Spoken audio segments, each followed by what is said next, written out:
All right. like the button to stream. Yeah, Yeah, that helps. it's important.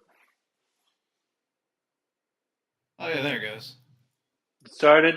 All right. Now let's see if Chappers and Chris are still out there and if they can hear us. I feel like watching X-Files with no lights. Why does everybody hate it when I'm in the darkness where I belong? Hmm. I just want to see you, man. They want to see how it's going. Yeah, See how you're doing in Alabama. Alabama was in the news today. imagine that. It was all What was good. Alabama in the news today for? One of your senators saying things about how black people are criminals. Oh, oh yeah, which one? Tommy. Tubbs? That Yeah, moron? there's Alex. All right, Alex. I don't know if Alex is actually watching. I know he stopped in last time, but I don't know if he watched very long. So at the end of our last session, we got up to the point, we beat that lion quite a bit. Beat that lion down pretty good. Um, but what happened was this dude, this butcher guy, has noticed our camp. And I think he's mad. He might be a friend of the Lions, for all I know, but he's not too happy with us. So he wants to fight us. He's challenging us. So the butcher shows up at our camp. So we're defending our base. In this fight, the butcher starts in the middle. We start anywhere along this board edge we want. And I'll tell you why. Well, we can move around a little bit, but we go first. And then on the field, we have a couple of things. We have these pillars. Um, they're they're pillars. They do block line of sight, so you can kind of hide behind them. They do not block him though. If he ever moves into these spaces for any reason, the pillar just gets shattered. He destroys terrain. Um, but you could hide behind there to block line of sight, so you can maybe not be the target for an attack. The other thing on the field is a dead survivor, which is very fitting. It's a survivor corpse. You can search it. You might gain a basic resource or a skull. Um, Not too much, but there's something. So this fight's pretty hard, and let me tell you why. This guy has a couple of abilities that are like persistent abilities that will just be there the whole time. One of them, he does this thing where every time it's his turn, we have to reshuffle the hit location deck. That's not like too bad on its own, but it might mean lots of traps. Yes, Alex. It was a survivor, and then they died. He also has the ability, and this is the real annoying one, uh, with Berserker, where every time it's his turn, he actually draws two cards instead of one. So he's going to do two attacks at us, and his attacks are really good. So that's kind of hard to deal with. And then if he does manage to kill people, he gets buffs. So for every character that he kills, he gets a buff. He starts doing more damage, and causing more mess. Um, so this guy, like, he's kind of like a Margit type character. He's a boss that the first time you hit him, it's just a brick wall. And after a while, you learn how to deal with him. But early on, he can be really tough. And our gear is not like amazing, so it could be rough. So here's what we can do. We have the option to fight him with the characters we've been playing all along, um, and just see how it goes. The other option we can have is we can send in some new characters that haven't really been tested yet. And, as the saying goes, if he It's not going to dies, go well. he dies. It's probably not going to go well. So we'll see. We'll see. I think it's tough. He's once you kind of fight him, you maybe get a little idea of how to deal with him. Some of his two big weaknesses Our evasion helps a lot, and we don't have a whole lot of evasion going right now. Evasion helps a lot because, like you notice with the lion, when the lion rolls, a lot of its attacks hit on a 2 or higher. So the lion usually has like a 90% chance to hit you. A lot of his attacks are like a 4 or 5 and higher. And so if you've got evasion going, that number gets even higher. So you can bump it up to the point where he only hits on like a 7 or higher. And so that helps a lot. Um, and then he's also a little on the slow side. He moves 5 spaces, which is the same amount that we can move. So in some cases, it is possible to outdistance him, but we'll see. So what do you think? You want to take these characters we've been playing and fight this guy with, give him our best guys and see how it goes, or should we put in the B squad to fight this boss character? Well, it's kind of I don't know, you know. Yeah. Yeah, If we it's lose tough. our main characters, it would be pretty devastating. Yeah, a little bit. I don't know that our main characters have too many like amazing abilities. Aside from just having a few XP and starting their weapon proficiencies. Um, so the gear wouldn't get lost. You know, all the gear would transfer over to other characters we would slot in. So yeah, we can give it a shot and see how it goes. Um, we have current population is 14, which means in worst case we're down 4 people.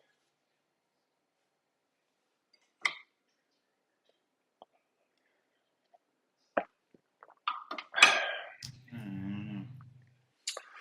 All right, all right. Then let me tell you.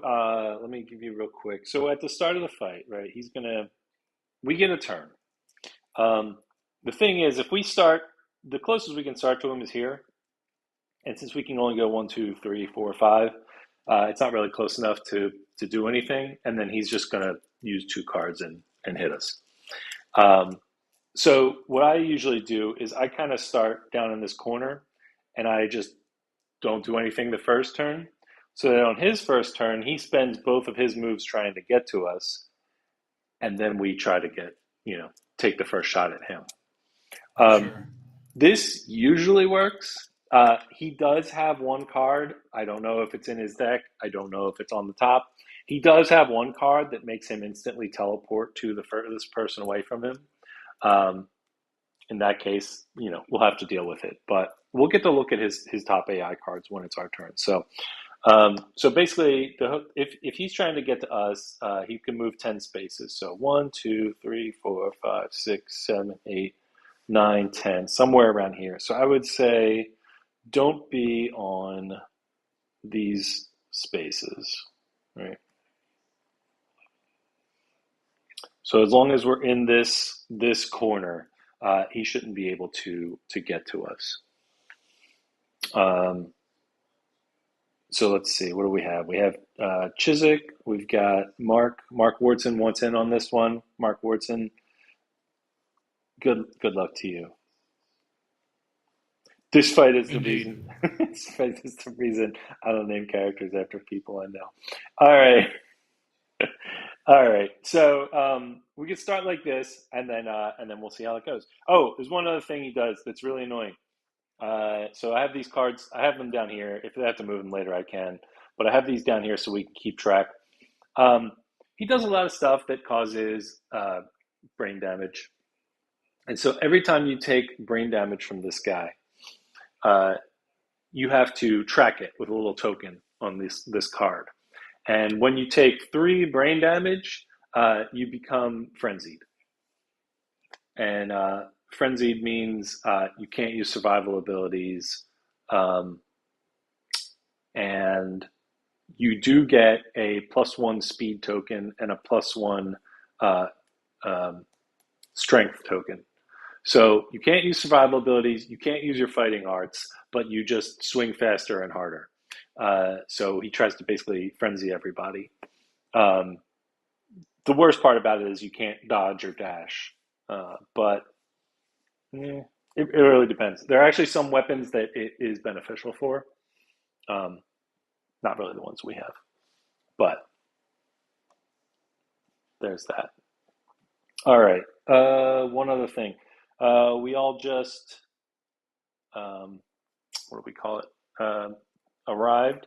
So we get our departing bonuses. So any of your characters gets +2 survival, up to 3 max, and they get their 1 insanity from the stone noses.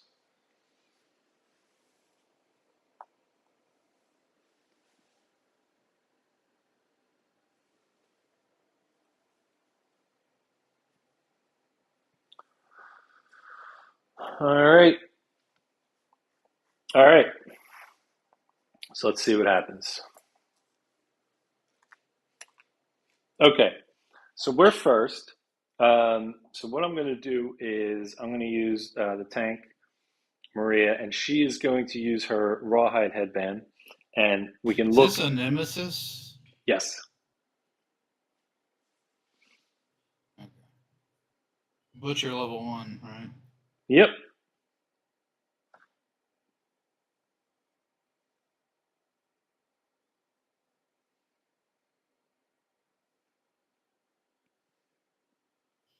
Okay. So she's going to look ahead at the top 2 AI cards so we can see what he's going to do on his first turn.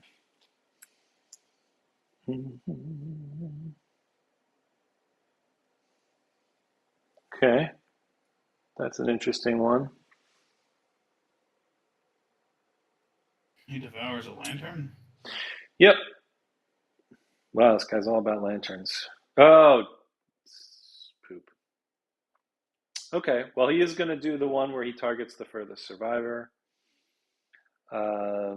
Dudes may not spend survival until this card is put up. And then he attacks them a whole bunch and gives them the priority target token. So I think what we want to do is probably let him do this attack first.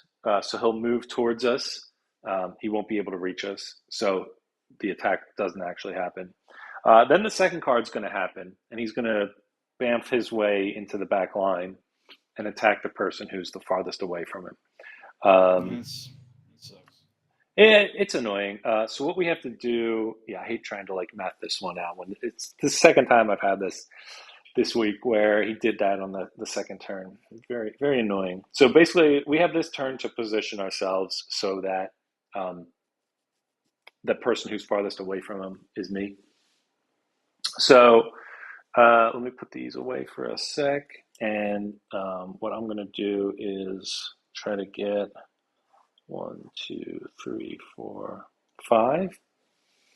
And don't forget, we want to avoid, where was I? I was here. We want to avoid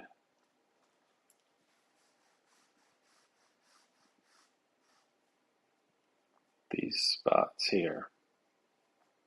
So the idea is he'll go for whoever's the closest. So in this case, he would make like 5 moves towards Chiswick. And then his second thing would be to teleport to the furthest away. So I'll move this guy so he's, up here. And then he's going to basically teleport like that or like this. Okay. Right. So I'm going to go there and I'm going to move this guy 1, 2, 3, 4, like that. And I think you can stay here if you want, or maybe move up 1. And then we'll basically put the monster right there when it teleports. And then everyone's in melee range.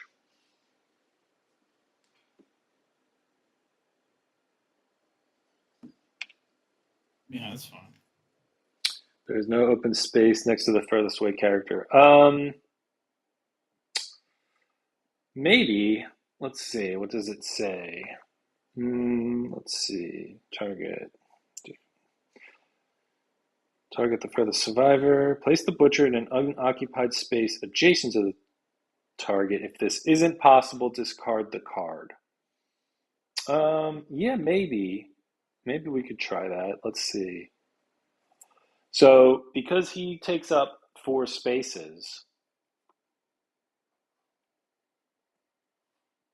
I guess we could do something like that. And then who would be the far? These guys are all the farthest away, and there's no this guy.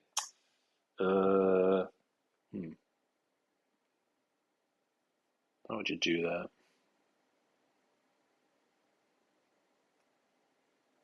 Target the furthest survivor.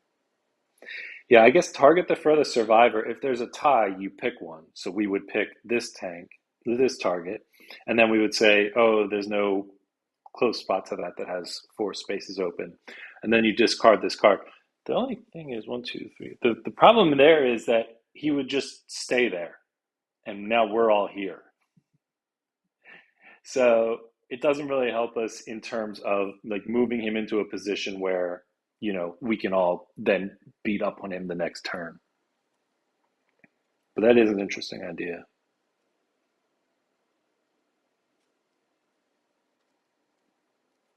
All right, so we'll try this. Okay, get these out of here. So first card is going to be Devour Lantern. Not looking forward to that one. -3 and lose all survival. Okay, fun. So he's going to do that. So he's going to target the closest person. The closest person is Chiswick. So now he's going to move. His movement is 5. Yep. So 1, 2, 3, 4, 5. Can't reach. He's out of range. So that's it for that card. Just goes into the discard. Now, the Bamf. So he's going to teleport, poof, and appear next to the furthest survivor.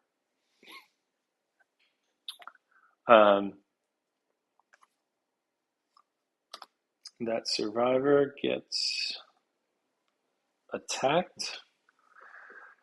4 dice hitting on a 4, 5, 6 plus.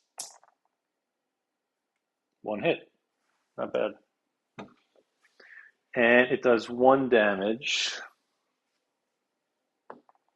to the feats. And after damage, target gets the priority token. So that's fine because she's a tank. Oops. So she can take that. And 1 damage to the feats.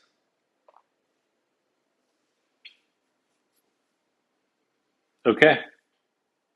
There's a butcher.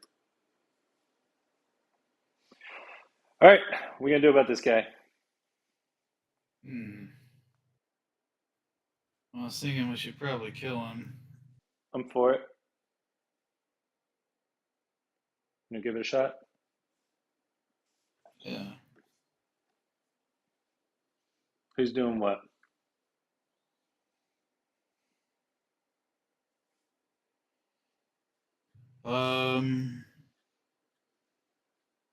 Let's send in check, I guess.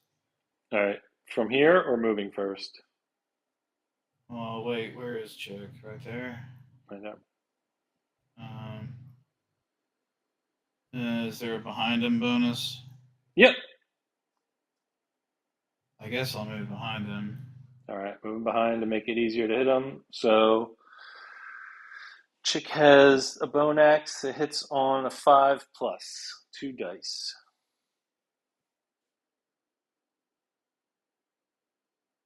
6 and a 2. 6 and a 2. That's 1 hit. You've hit him in the Furious Bellow. Oh.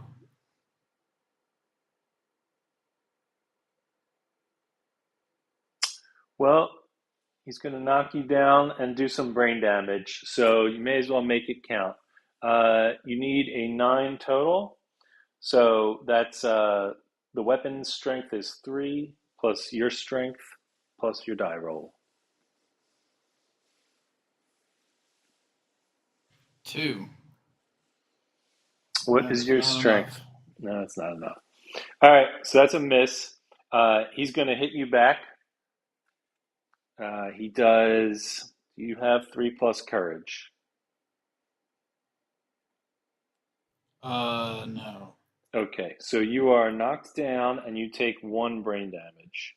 So there's our first brain damage. And I'm going to track that right here.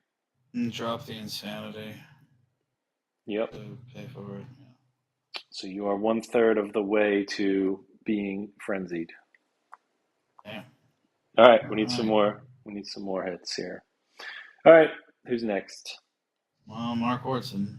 Mark Wardson. Gonna come in here and try to get it done. So Mark's got a Bone Blade, 2 dice, hits on 5 plus. 8 and a 10. 8 and a 10. All right. So you have 2 dice. You have two hits here. The first one you get a +2 bonus.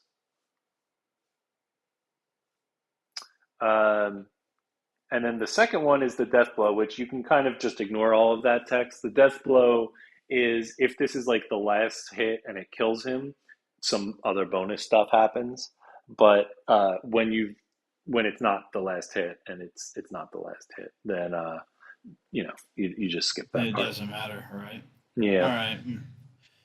All right. Let's roll for the first one. So the Bone Blade has 2 strength on it.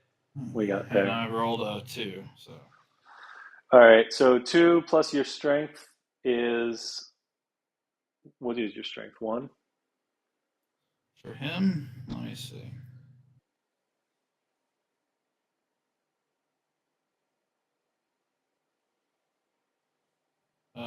1. Yeah. Yeah, plus the blade itself. So that's 5 plus 2 on the card gets you to 7, but you need a 9. So another Yeah. miss. All right, let's not roll any more twos. All right, the death blow, or not the death 5. blow. That's a 5. So that's an 8. Not not quite. Very close. Critical wound. Yeah, critical wound would also be nice. All right, no damage done. All right, Bow Guy will take a shot. Bow Guy is gonna choose to reduce the speed of the weapon down to 1 so that he gets a +2 bonus to his accuracy. He hits on a 5 plus. That's a 5. And he drew the trap, of course. Naturally, yeah. Yeah, the butcher explodes in a burst of ferocity. All right, so everyone in the area right around the butcher gets knocked back 5 and gets a bleed token. That's his trap. So that is a bleed on our tank, 1 on each of Chiswick and Mark Wardson.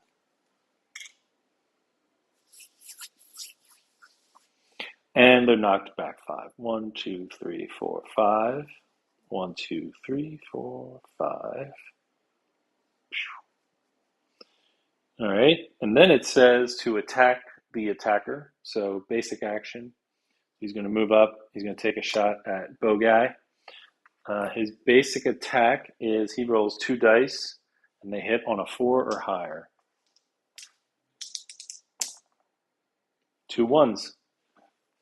All Oh, right, geez. good job, Bow Guy. See, our terrible rolling has paid off. Yeah. So no damage done to Bow Guy, and that's it for his attack. And then we reshuffle the deck so that we can get more traps.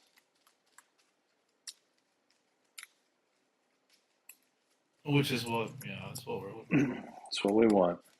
All right, so let's see.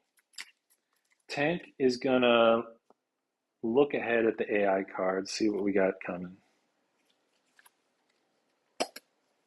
Okay, so we've got hack, a pretty standard attack, two dice, 4 higher to hit, and then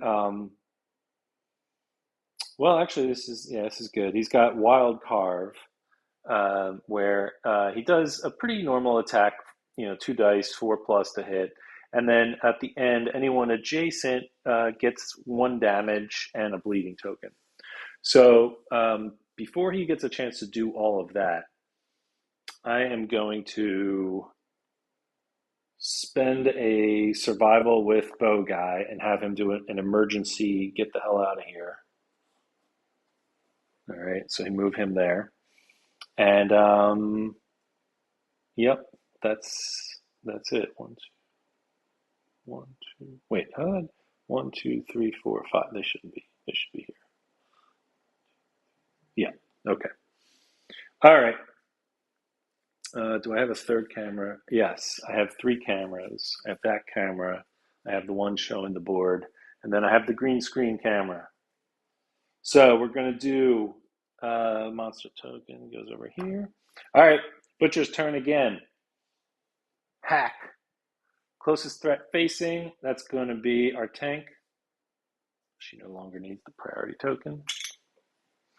And he's going to roll 2 dice and hit on a 4, 5, 6 or higher. 1 hit. Okay, 1 hit. And that hit goes to the head. Nice. And it gives a bleed token. I'm going to just go ahead and dodge that one. I'm going to spend a survival. So tank's down to 2 survival points. All right, that's hack. Now we've got wild carve, which is 2 attacks, hits on 6 plus. 1 hit again. All right, can't dodge this one because I've already dodged one this turn. So that goes to the arms. So take 1 hit to arms. Then, after damage, gain a bleeding token. All right, so she's up to 2 bleed tokens. Okay, and then it says all survivors adjacent to the monster suffer 1 damage to a random location and gain a bleed token. Not crazy about gaining a bleed token, so I'm gonna dodge, or not dodge, but dash. Because anytime you see this line with the arrow on it, you can use survival abilities. So dash is one of those. So I'm going to dash out of the way before he gets to do that part. And now it's going to check and say, is anyone adjacent to the butcher? Nobody is, so nobody gets a bleed token. And since that's the end of his turn, Chiswick can stand up. And now we're back.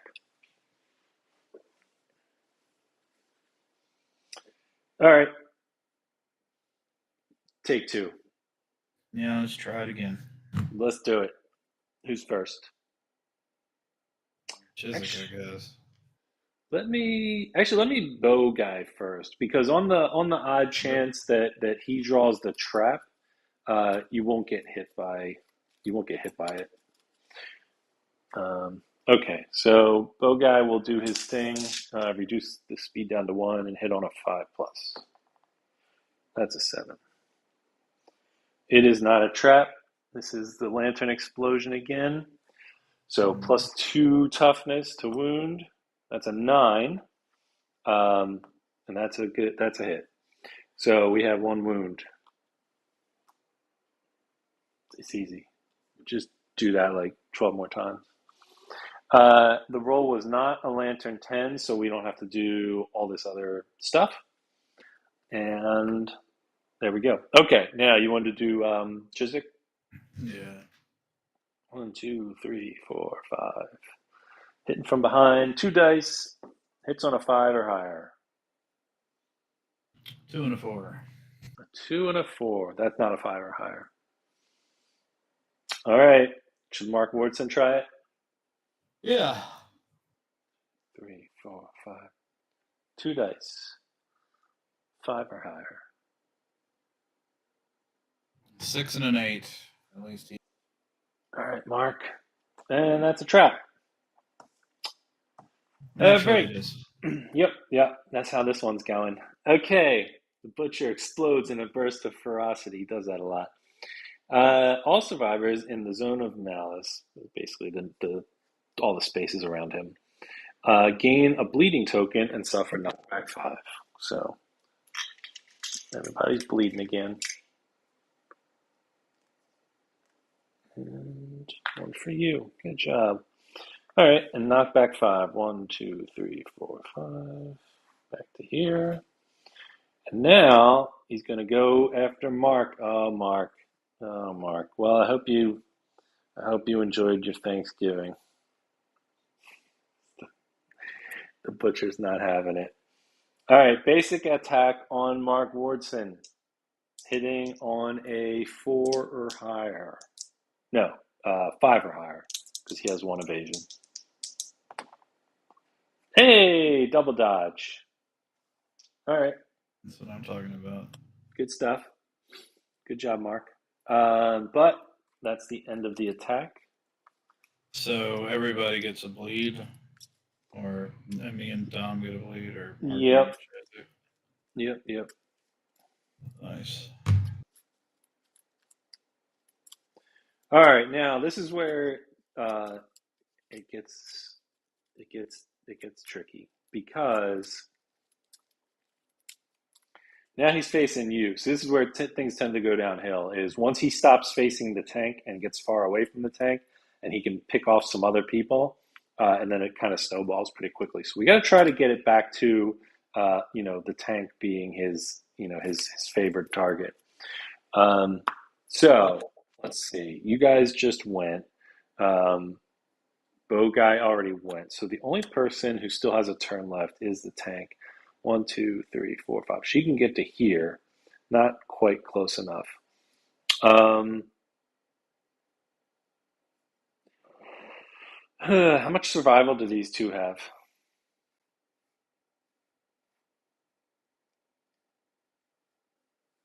Chiswick has 2 and Wardson 3.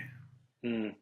Well, I mean, having some survival to dodge is pretty good against this guy. Another thing you can do though is dash, since it's still our turn. You can dash and kind of reposition before he gets a chance to attack. Because this is not where you want to be if you're not the tank facing this guy. Um, so let me see. Let me look ahead at his AI cards and let's see if there's anything we can do with them. It's close to D&D rules. I don't know if it's close to D&D rules. Attacking is basically like when monsters attack anyway. They usually have like an attack profile here that will tell you how many dice they roll, what they need to hit, and then how much damage it does if they hit for each successful hit. So in this case, it would be 2 attacks hitting at 4 plus.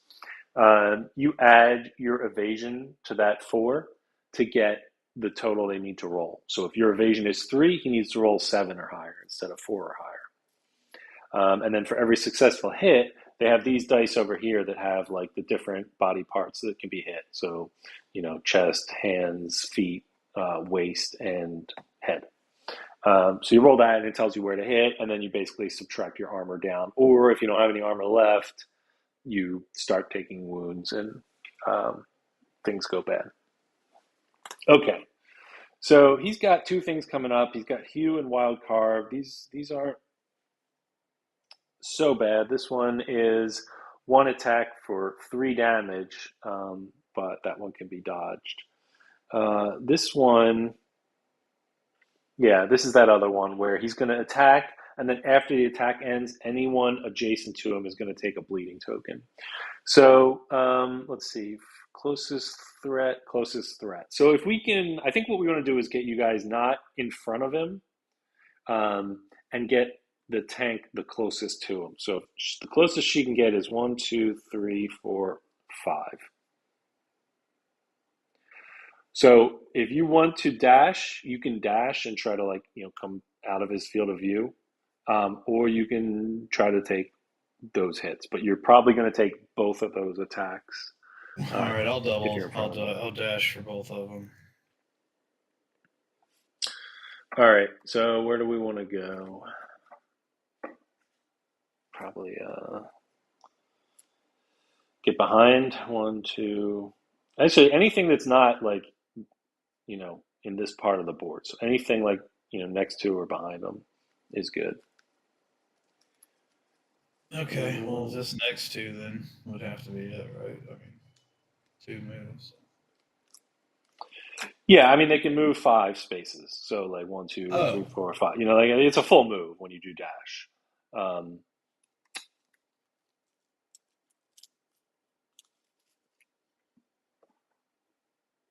so like one, two, three, four. One, two, three, four, like that. You could do. okay. Yeah, whichever won't get me killed, you know where the places are. I also All can't really see it because the cards are on top of it. right. The tank can dash, but the tank tends to spend the one, two, three, four, five. Yeah, that would get the tank to here if she dashed. But the tank tends to spend survival points on dodging, and our survival limit is actually really low. This is still pretty early in the game, so if we had more survival, I probably would. But in this case, it's just as good because now he's going to turn back Yeah, around and come at her. works for me. So let's do that. So we've All right, done one damage. one wound. All right, Butcher's turn. So first thing he does is hew. So he's going to turn around to go to the closest threat. So right now they're all the closest threat. They're all 2 distance away. It's up to us to pick. We actually get to pick who he attacks. So we're going to say he attacks the tank. And he's rolling 1 die that hits on a 6 plus. Nice. So 5. So don't even have to dodge it because he missed. And then wild carve. So closest threat facing, 2 dice, hits on a 7 plus. 6 plus. Those are 2 hits. So 2 hits to both the chest. Okay, great. And then a bleeding token. Okay, well, not much I can do about that. I'm going to get the bleeding token. I can dodge one of the hits though. So I'll dodge it and lose a survival point. So I'm down to 1. Um, and then I take a bleed token. So I'm at 4 bleed tokens, which isn't great because if you have 5, you're dead. And so now the bottom part of the card says everyone adjacent to him suffers 1 damage to a random location and gains a bleed token. So I don't want to take that. So I'm going to dash before he can do that. All right, and now I'm out of survival. So I'll just come back here, and yeah, now it's gonna be interesting. So nobody's next to him. Nobody takes the damage of the bleed tokens, and now it's our turn. Okay. Okay. Well, you want to shoot him first? I can. I'm out of range. So well, actually, I can. I can dash to get in range.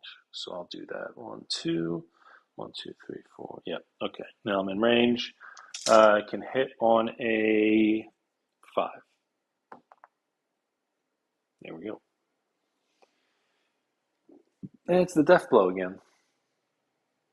Okay. So just a regular roll. That's a 7. The strength of the bow is 3, so that puts it up to 10. So that's a wound. Get rid of that one. And that's it for him. Alrighty. Let's move Chick, I guess. Chiswick. I'm sorry, Chiswick. 2, 3, 4.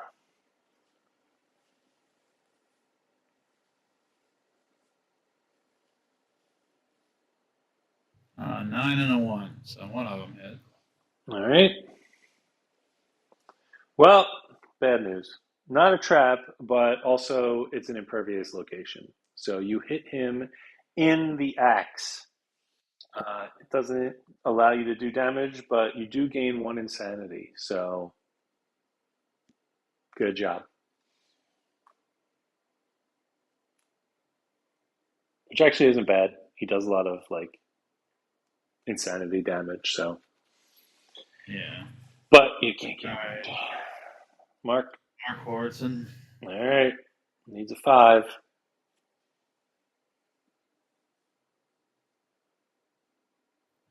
6 and a 1. There's a hit.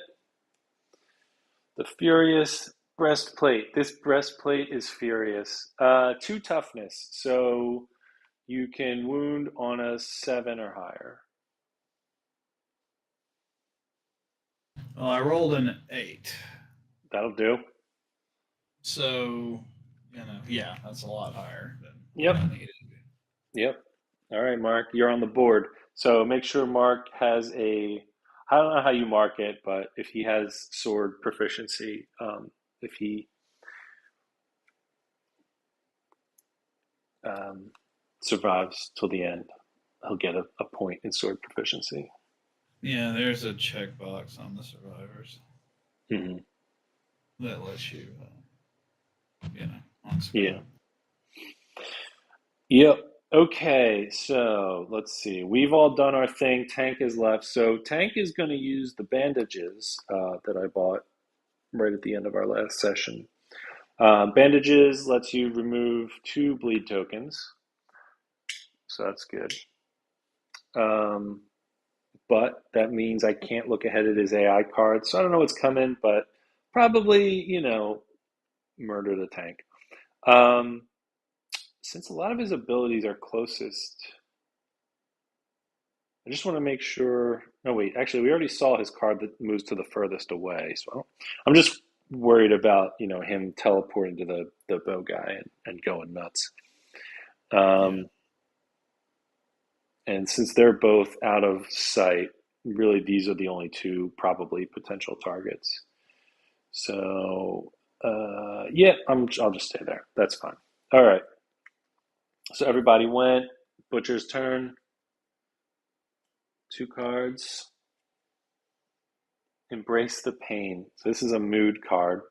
Um, when this comes into play, you draw another card. So he's going to get 3 cards instead of 2. When he is wounded, we put a token on this card. At the start of each monster turn, if this has 2+ tokens, remove all the tokens and do a basic action. So basically, he's getting free hits when we do wounds to him, which I don't know if anyone told him, but we're not doing that many wounds. So,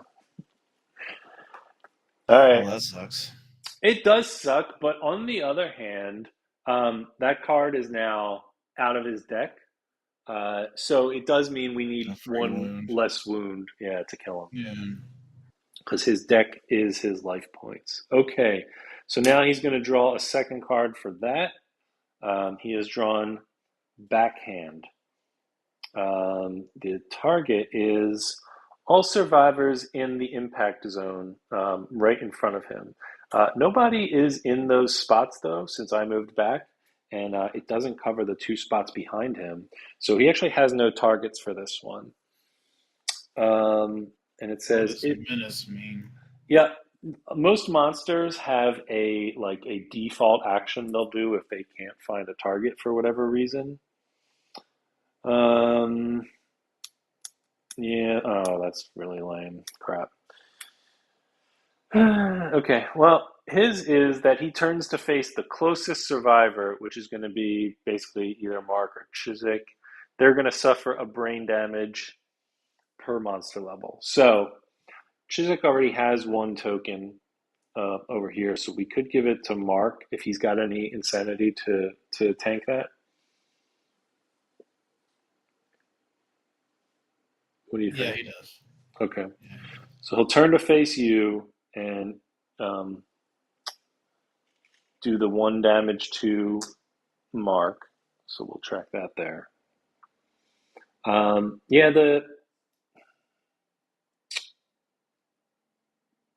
Well, we can't dash. I mean, I can't dash anyway. So the thing is that he does draw another card now.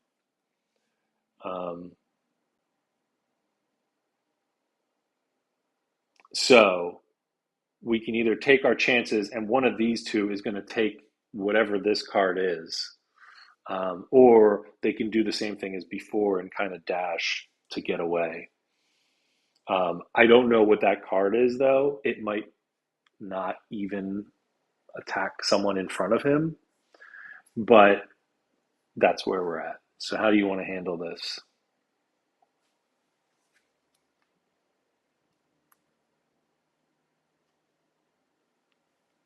So he draws another card? Yeah, he normally draws two. But the first one we drew was that mood card that sets up the persistent like basic attacks. And on the top of that card, it said, "When you draw this card, draw another card."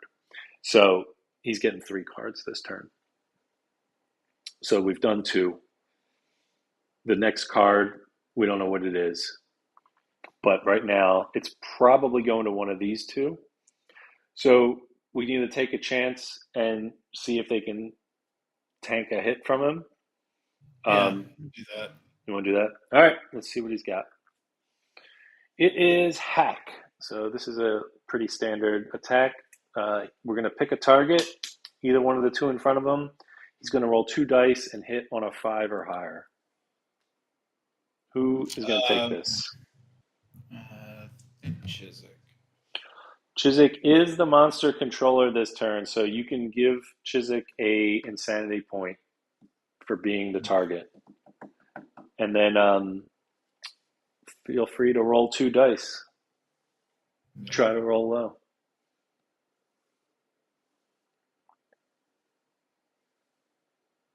10 and a 1. 10 So and a one 1. hit. Well, one hit. I mean, you can dodge it if you want. So let's see where it's going Mm. first. Yeah. So it's going to chest, but you do also get a bleed token. And she has two already, and five, you're dead. But I do have the bandages, so I can try to bandage chick. Was Dodge survival? Yeah.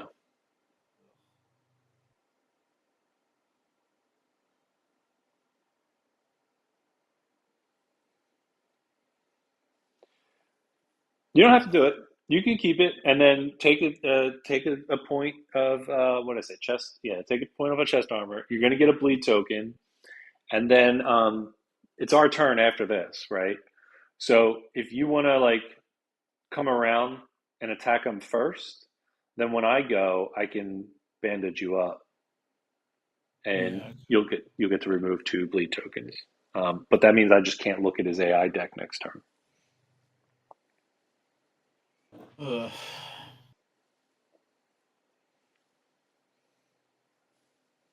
Yeah. We'll see. I mean, I'm unlikely to get two more bleed tokens. Well, you never know though. So yeah. All right. Yep. That's what we'll Yeah, like his do. Okay. trap gives bleed tokens to everyone around him, right? So like you can get them pretty quickly. He kind of hands those things out like they're candy. Yeah. All right. Did you take the damage? Yes. I All have right. armor. So Okay. So now it's our turn. Who wants to go first? I mean, we can get Chick over with, I guess.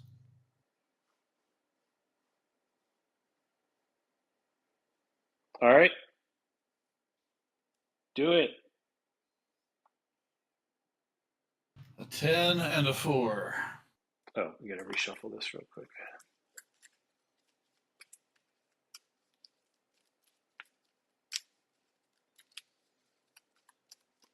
All right.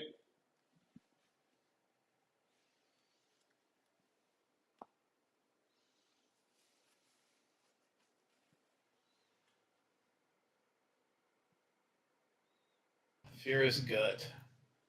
Yep. It's pretty good if you get a wound on that one.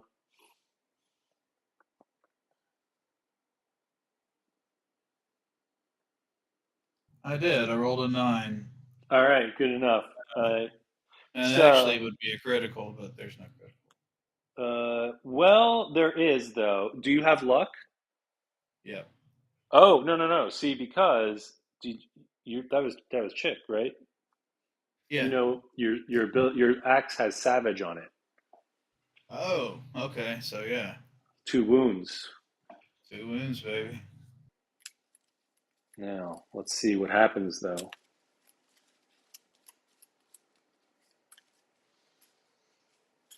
So, a couple of things are going to happen. So, first of all, you got 2 wounds. Um, now, the wound on that location says that it's knocked Oh down. shit. And all survivors gain 1 courage. So Mark and Chiswick get 1 courage each.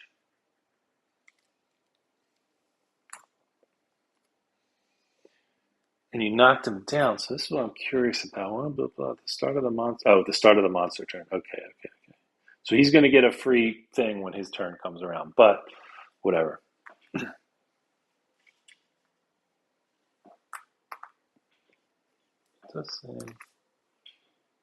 When the butcher is wounded, place a token on this card. Well, he was wounded twice, so I think that is 2 tokens. All right, whatever. Who cares? Point is, you knock him down. So when a monster is knocked down, you hit on a 3+. Oh, that's So good. yeah, and any reactions on his hit locations are canceled. Now, if you draw a trap, he's going to get up and you still get the trap. But anything else, you can basically ignore any bad text on his cards. Oh, nice. So um, yeah, so get on it. Yeah. Okay. Well, move Mark around, I suppose. Yeah.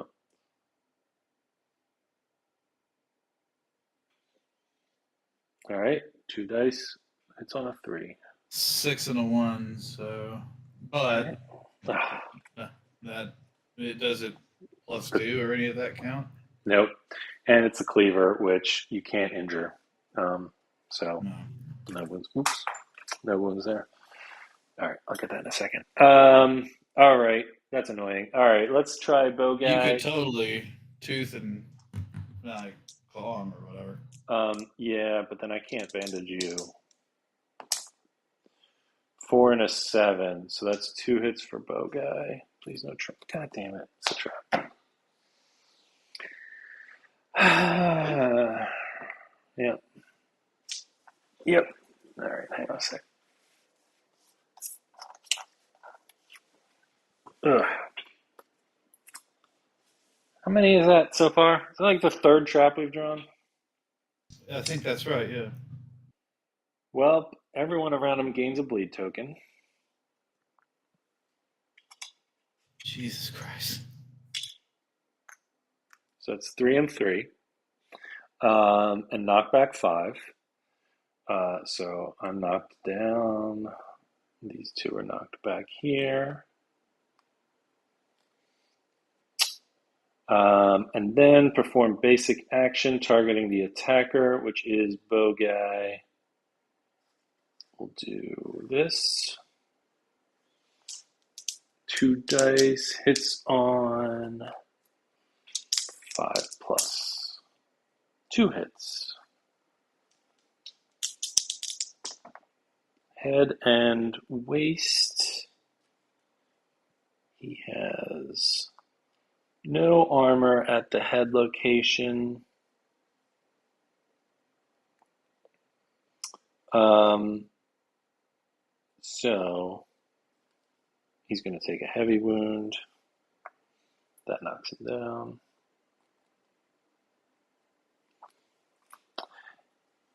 And yep, that's it. That's what knocking him down gets us. Yeah, every trap. Every monster has kind of like a different trap card. They all have 1 card in their deck that's a trap, so it's a little different for each. His is anyone who's in the squares that are right around him. They basically just, he just shoots everyone out. So they all take bleeding damage, and they're all knocked back 5 spaces, or until you hit the edge of the board. Well, your tank wasn't in that square. She wasn't, but Chiswick was knocked right through her. So they both Um, get knocked down. So when a survivor collides with another survivor, they knock each other down. Mark spends a survival to make your tank stand up, so you can patch still if you can. Yep. Okay. So that was the end Because of, Chiswick's got 4 bleeding, for Christ's sake. yeah. Man, I really thought getting a knockdown on the first attack was gonna lead to I a thought much that'd have been better. awesome. Yeah. Usually is. And then the other nice thing, like when that happens, there is another ability that we don't have yet, Surge, where it's kind of like Dash, but for action. So you can take another action on your turn. So you just dogpile on, and everyone like attacks twice. Um, but all right, so let me see. You're here and knocked down. I need to get in front of him and be here, and then I can use my action to get 2 bleed tokens removed from you. Yeah, sorry about that. That's all right. I don't think it was. It's this guy's fault. This guy's a jerk. He's a jerk. All right. So that's our turn. This goes to Mark. Okay. So we don't know what he's doing now. So let's see. This is hack. Closest threat facing. I'll put it on this side because we're all in that corner. Closest threat facing. So closest Your threat tank. is either of these two. They're both like 1 space away from him. So we'll choose the tank, who is currently the monster controller, which gives her an insanity. And we'll have him move down like this and do hack. 2 attacks hitting on 6 or higher. Yeah, that's another. The evasion is such a important thing for this fight. And I just couldn't get the. There is a thing you can buy at the organ place. You just spend 2 monster organs, and it gives you this grease that gives you +1 evasion, and Yeah. it makes a big difference here. But those are both dodged, or he missed. So nothing from hack. So we're good there. His second card is also hack. He has a couple of these in his deck. Roll him again. Hits on a 6. 2 hits. So let's see where they're going. Waist and hands. All right. Waist goes down to 1. Hands goes down to 0 armor. And a bleed token. Let me guess. Yep, bleed token, of course. So she's up to 3 again. All right. There we go. Okay, so at the end of his turn, everyone stands up.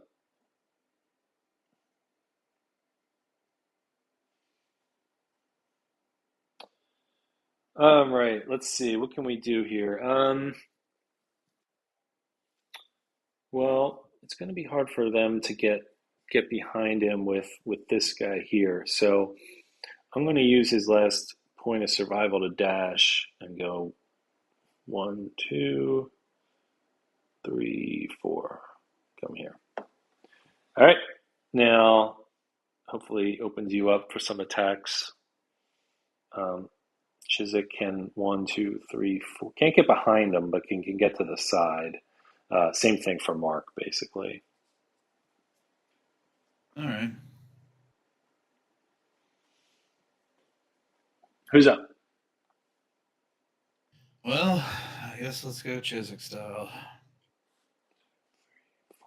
All right, 2 dice now. It's a 6 to hit. All right, I got a 6 and a 3. What is my bonus on that weapon? For what? To hit. It's a 6 to Or, hit. oh. All Yeah, right, I because got you're a not. 6 and a 3. Yeah. All right. What location did we get?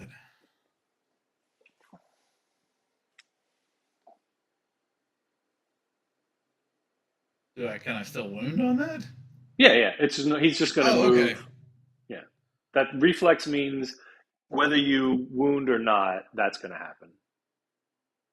So 10, actually. Wow. Natural 10. All right, that's a wound. So it Oh, it's Tom. says It's 2 wounds. it's 10. That's right. It's 2 wounds. Okay, very good. Um, it says that if don't move if already adjacent. So I'm gonna not move them. So nothing happens there. All right. Mm, All how right. about Bogai takes a shot here? Um, let me. Can't make it any worse than last time, Bo guy. Yep, yep. Trying to decide if I should do two dice or one. If I do two dice, they hit on a 7. If I do one, it hits on a 5.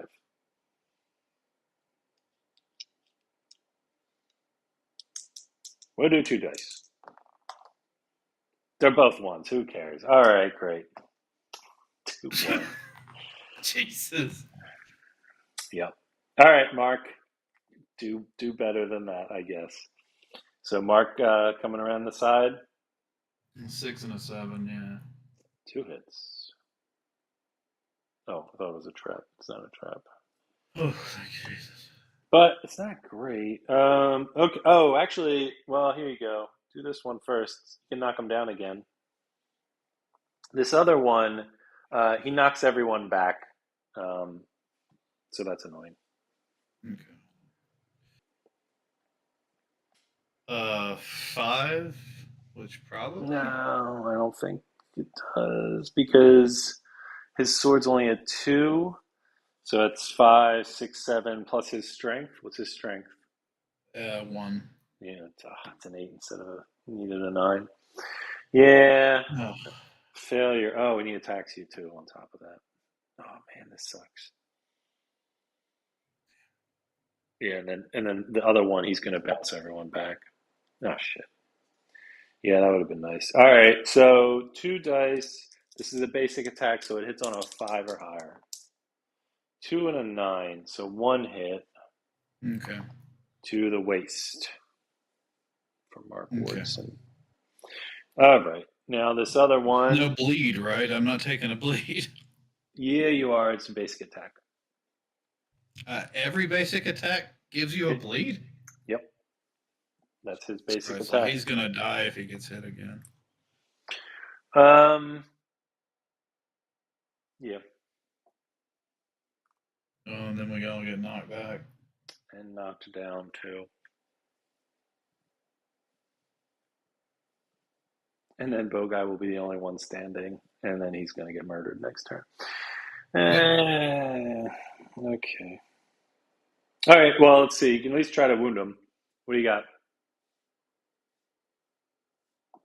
Oh, on that one? Oh, yeah, right.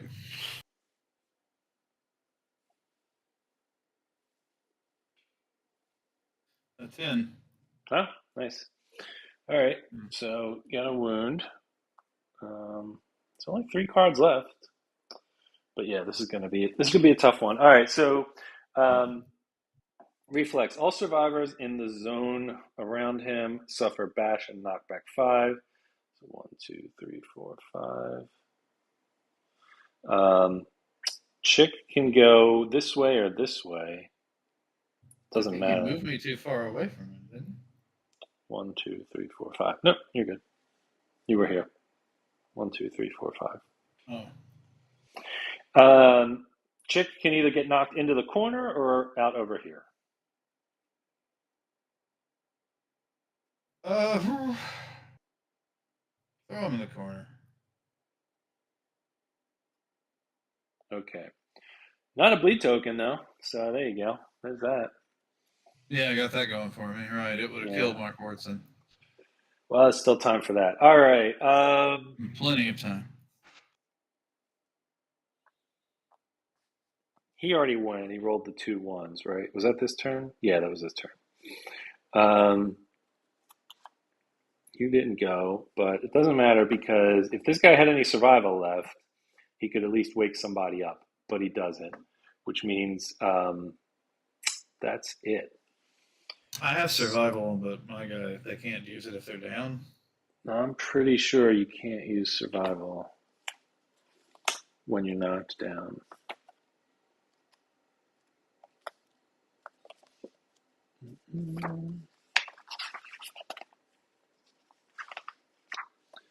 Um,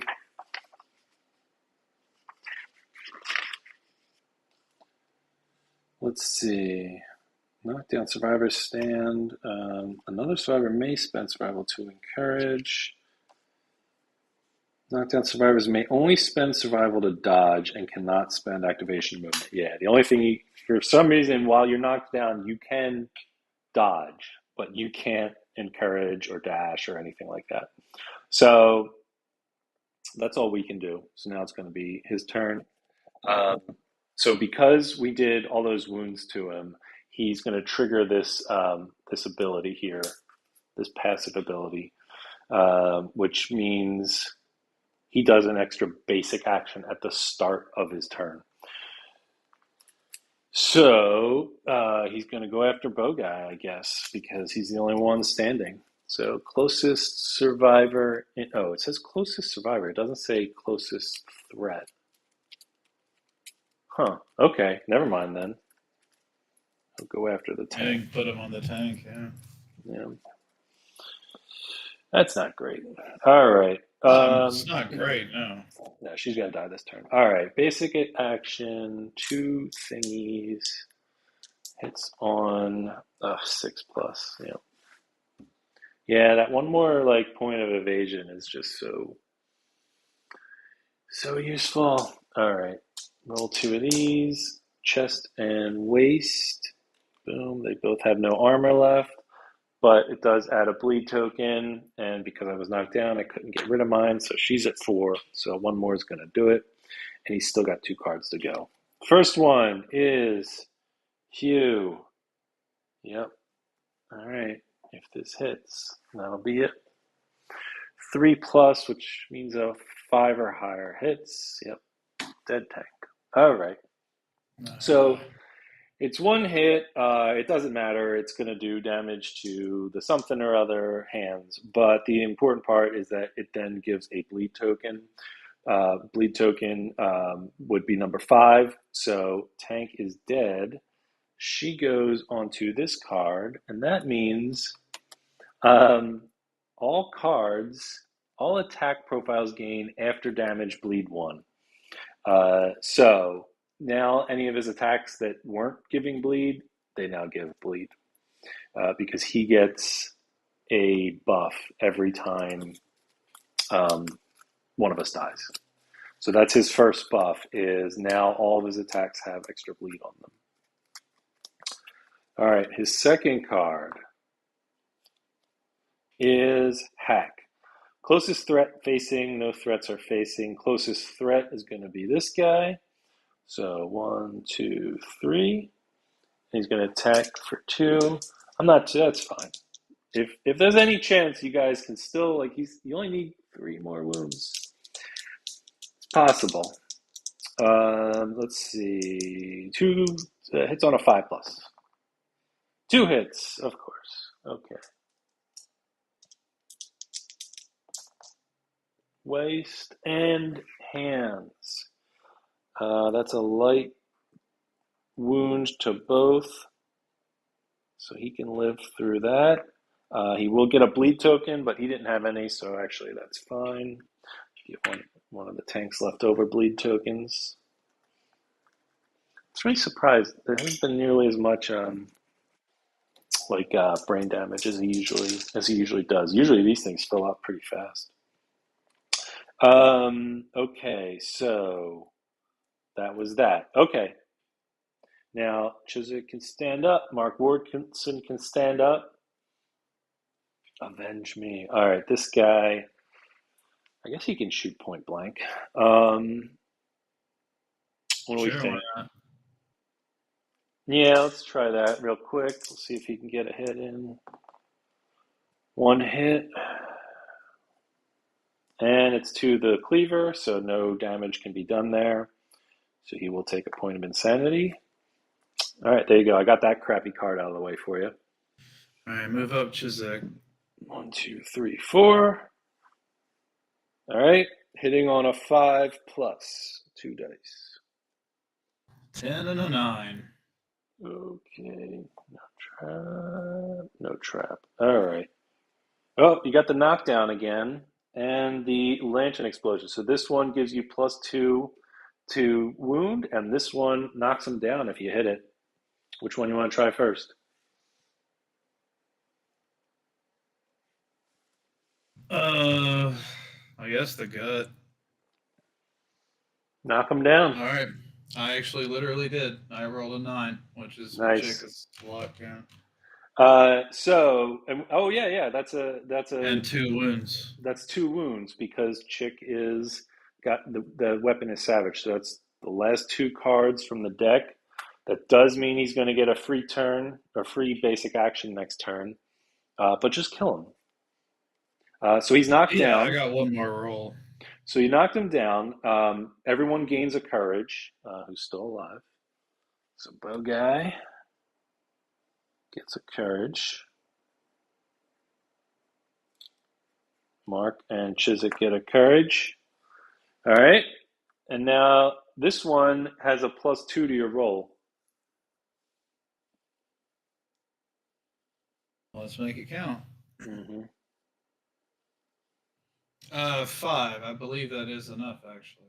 Yeah, 5, because you need a 7 in this case, and your weapon strength is 3, so that's 8. So, yep, you got it. Plus the strength. All right, now he is down to no cards left. The next wound will kill him, and Roll he's in. knocked down. Mark Wardson, could he be the hero? Come on down. 2 dice, hits on a 3 and 3. a 5. Oh, please don't trap. Oh, shit. All right, it's not a trap, but one of them is the impervious location. So, first of all, Mark's going to get a point of insanity. Um, and then he needs a 6 or higher to wound. A 5. No! No, Mark Wardson. Okay, on a failure. Oh, geez. The butcher effortlessly shoves the attacker away, full move towards the attacker. All right, that's done. If the butcher ends its movement adjacent to the attacker, they He doesn't get suffer. to retaliate. He's knocked down. You're right. Good job. Okay, that's fine. So, oh man, this surge would be so good right now. We gotta It get really surge. would. Gotta get surge. Well, still, it was a good turn. It's a good turn. Very close. Just one more. But still a chance. He's got this is a big turn for him too, because now he's going to stand up and do 3 basic attacks. Do any of you guys have survival points left? They both have 1. Okay. Can we do anything with that? Well, let's see. All right. So he does because he was wounded, he gets a free basic attack, which means he's going to do basic attack 3 times in a row right now. And Mark Wardson has a bunch of lead tokens. 4. Yeah, so he can't take any of them. All Right. right, Bow Guy. Time to Bow Guy. Oh man, he's got like no armor. This is gonna be a mess. All right, this is the last brave stand of Bow Guy. All right, 2 attacks. These hit on 5 or higher. Yep, 2 hits. Cool, cool. Chest and waist. All right, light wound to chest, but that's a heavy wound to waist. Oh crap, he's knocked down. Oh, it doesn't matter. All right, he's knocked down, but the basic attack goes for closest survivor, not closest threat. So we can choose him again. He does get a bleed token, so he's up to 2. All right, that was 1. Here comes the second one. 2 hits. catch or break. Ah, chest again. All right, so that's heavy wound to chest and hands. Heavy wound to hands. Oh boy. He's literally got heavy wounds at every location except legs. All right, and another bleed token, so he's up to 3. All All right, right, throw well, this one at to it at worst Chick the worst third. case he dies, and Mark and Chick could also take one. You're right. No, field of view. Yes. No, it has to be in field of view. He Oh, is not in jeez. field of view. Yep. All right. Double hit. Yep. I couldn't dodge Jesus any of them. Christ. Head and chest. Oh, that's a severe injury to both locations. All right, time to roll on a table. This The one will be best. for head. He's dead. He does have his once per lifetime roll. Let's go ahead and use that. Yeah. That's 10. I don't know what that is, but It actually helps. You get smarter. he has a destroyed tooth. Oh. If Well, you I mean, that have could be worse. 3 plus courage, he does not. You boldly spit the tooth out and gain 2 insanity. Oh, that would actually be useful. Otherwise, the blow sends you sprawling and you are knocked down. Well, he's already knocked down. All right. And then the Oh, chest wound. oh God. That's a 1. God damn it. He's dead. Does anyone else have a once once per lifetime reroll they can use to save him? Yeah, all right. Mark will. That does sound like the kind of thing Mark would do. That's a 9. A collapsed lung. You can't catch your breath. Gain -1 movement and a bleeding token. All right. So he's down. Um, -1 movement is whatever. Who cares? Um, all right. So there we go. He took 3. Took 3 hits. That's Jesus. the end of the butcher's turn. Uh, you can dodge using survival, but the thing is, he rolls 2 dice at you, and so if they both hit, you can only dodge one of them.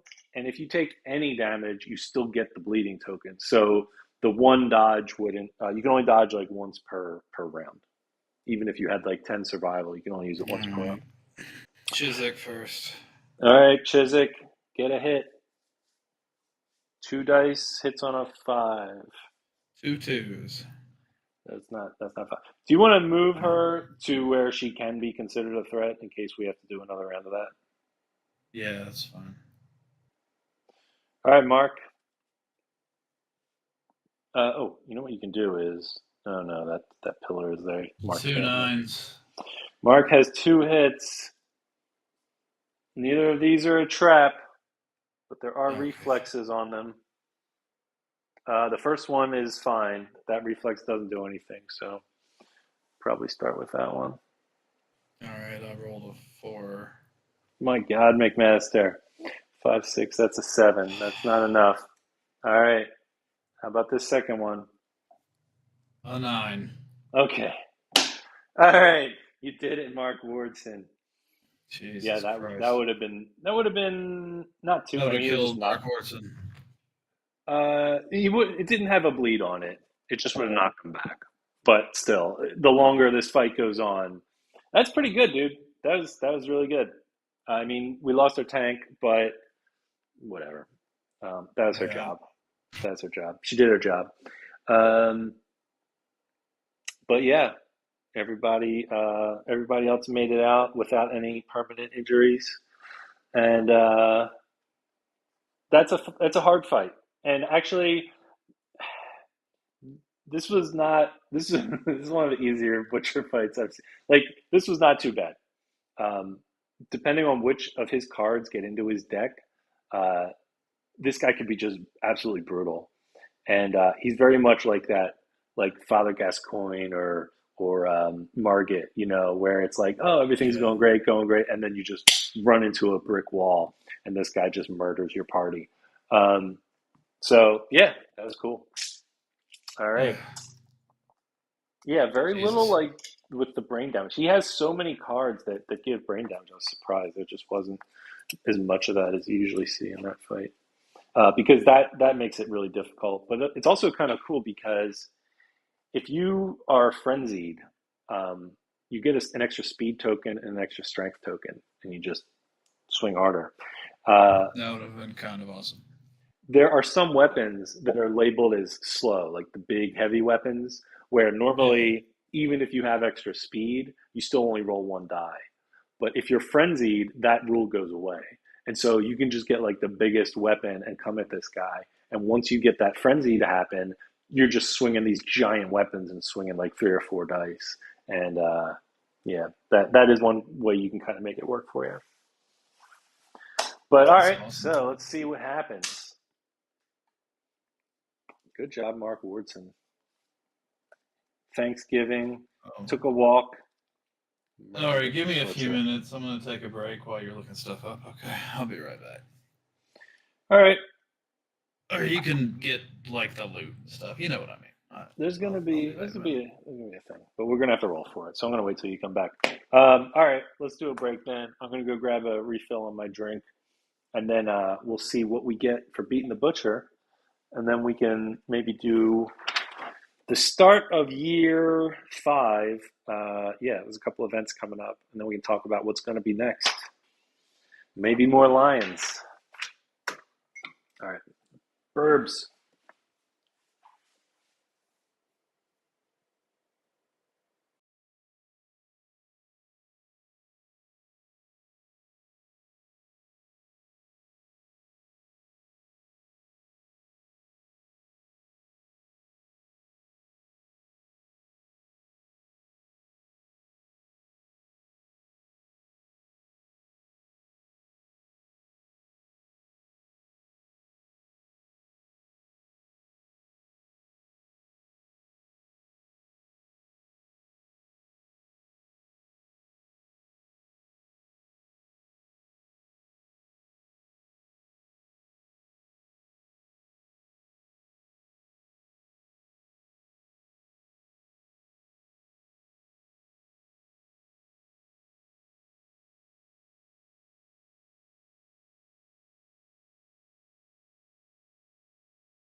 Okay.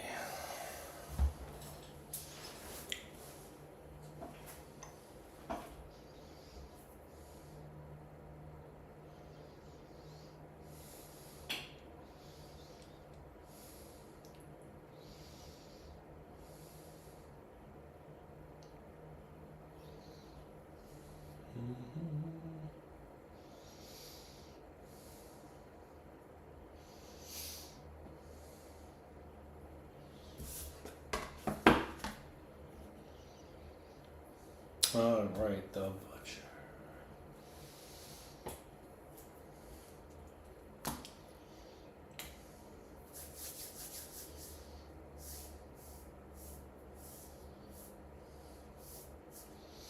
Right. Yes, I missed that. Yeah, it's a three. If he's knocked down, you only need a three to hit him, but then you still have to do the wound. The wound depends on the monster's toughness. So the butcher is toughness 9, which is the highest one we've seen yet. So you need to roll, you need 9 to wound him. So you roll a die, and you take that die, and you add to it the strength of the weapon you're using, and then your character's strength. So you add those three things together. And if you can match or beat 9, then you do a wound. And so, yeah, that doesn't change at all when it's knocked down. Which I was actually surprised. I mean, our weapons are not great at this point. We're still using, like, kind of the very most basic weapons you can get from the first year in the game.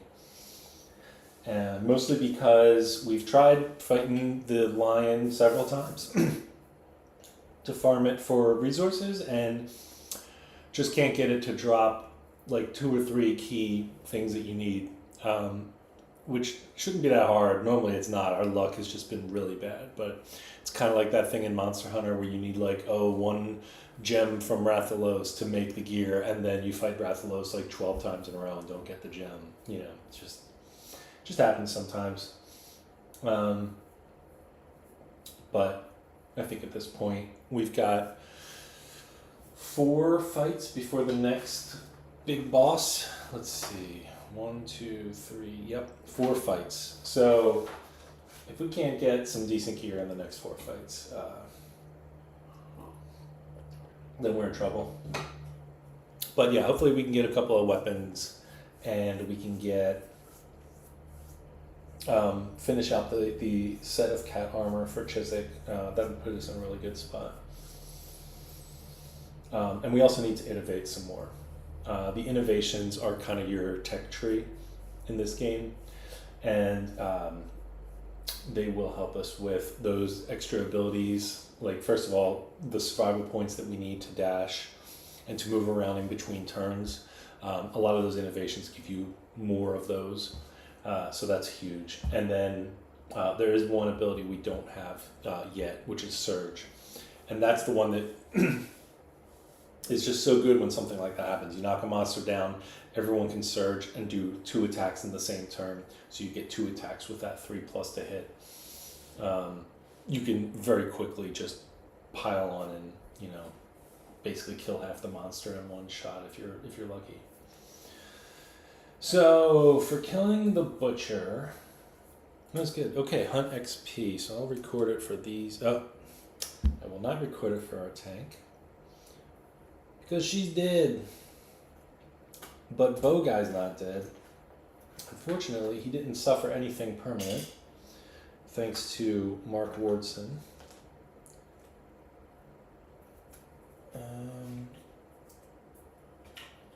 So he'll live. He'll also get a point of bow proficiency. 1 more point. He will be a bow specialist, which is kind of nice because then he can re-roll misses. Hang on a sec.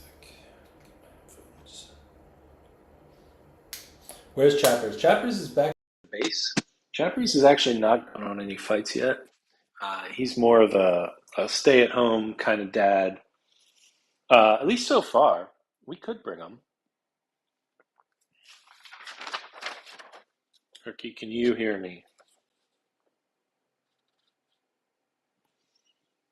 No, you just went away.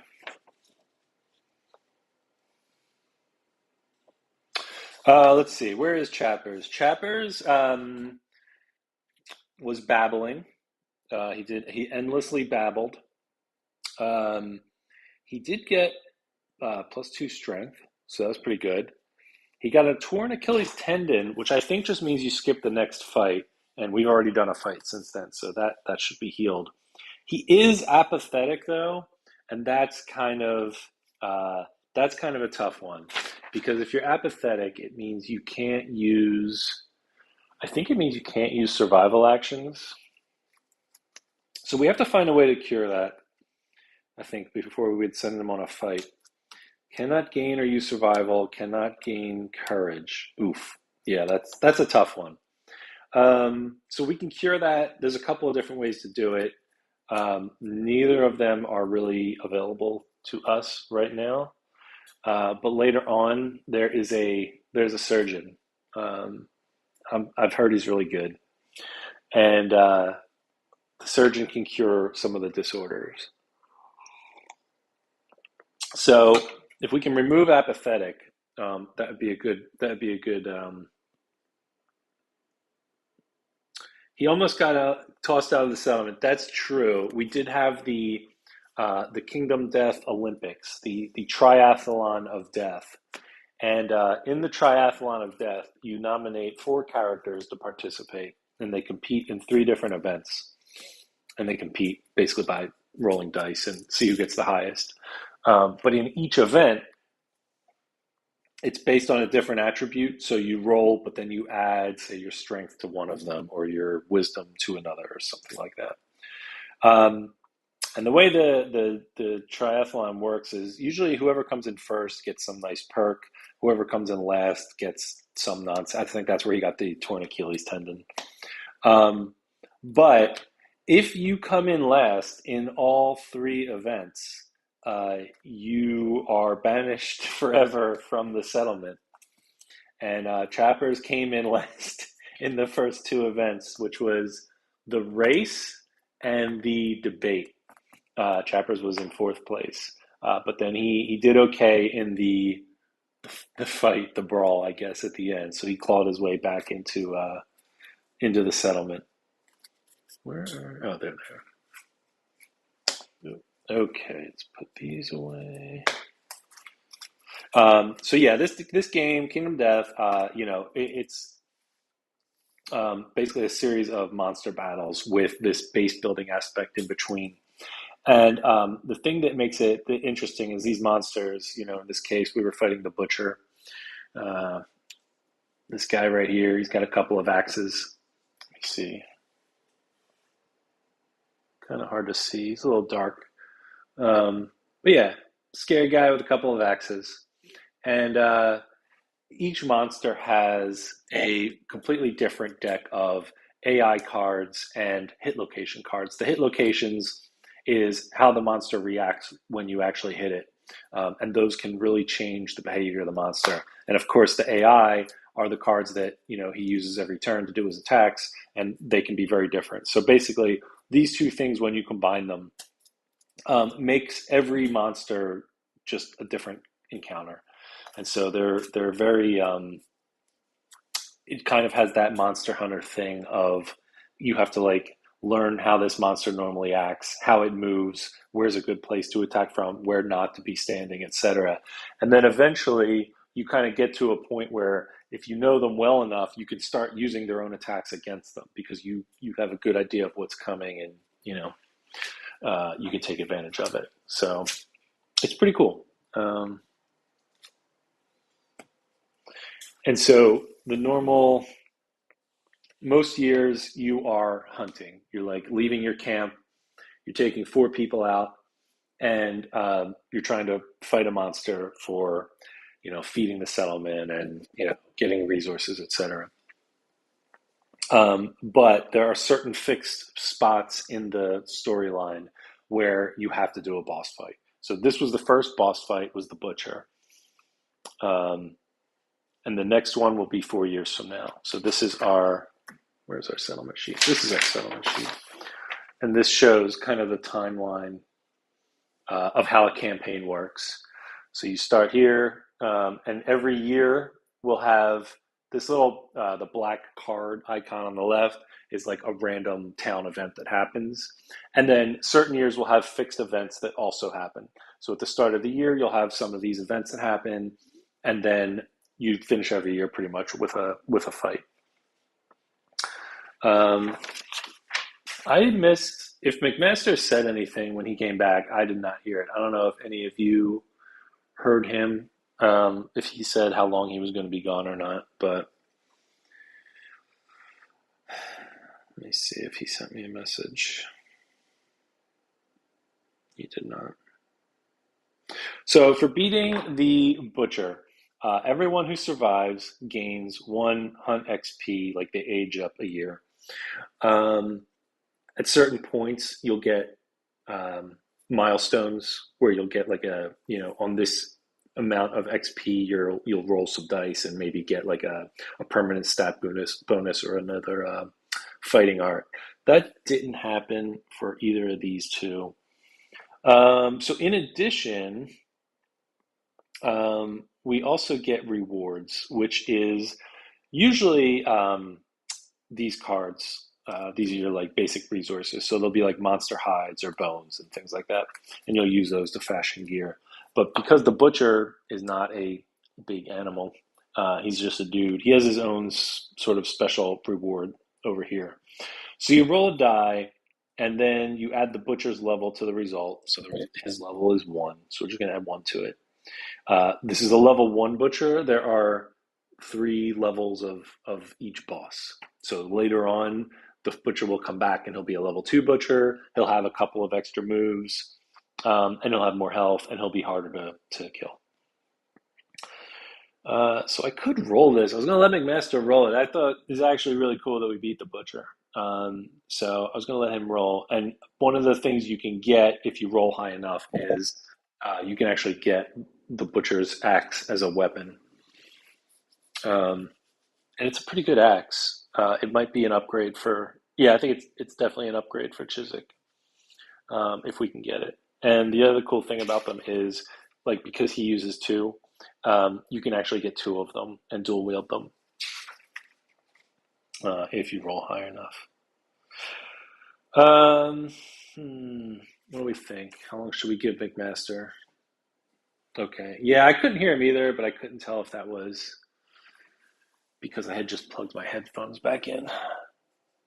Look real quick.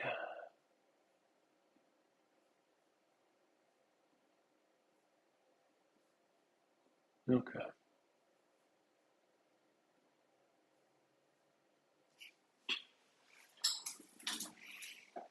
Chappers, it was Thanksgiving in Canada today.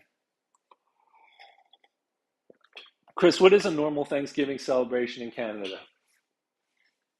Is it as big of a deal as it is in America? Is there usually a big feast, or is there just like a lot of syrup?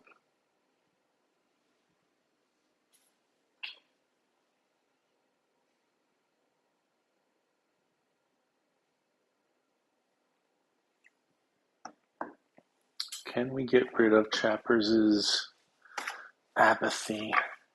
What do we need? I mean, the other thing is, Chappers has a whole family going, so he's staying at home to raise them. He's got two twins, um,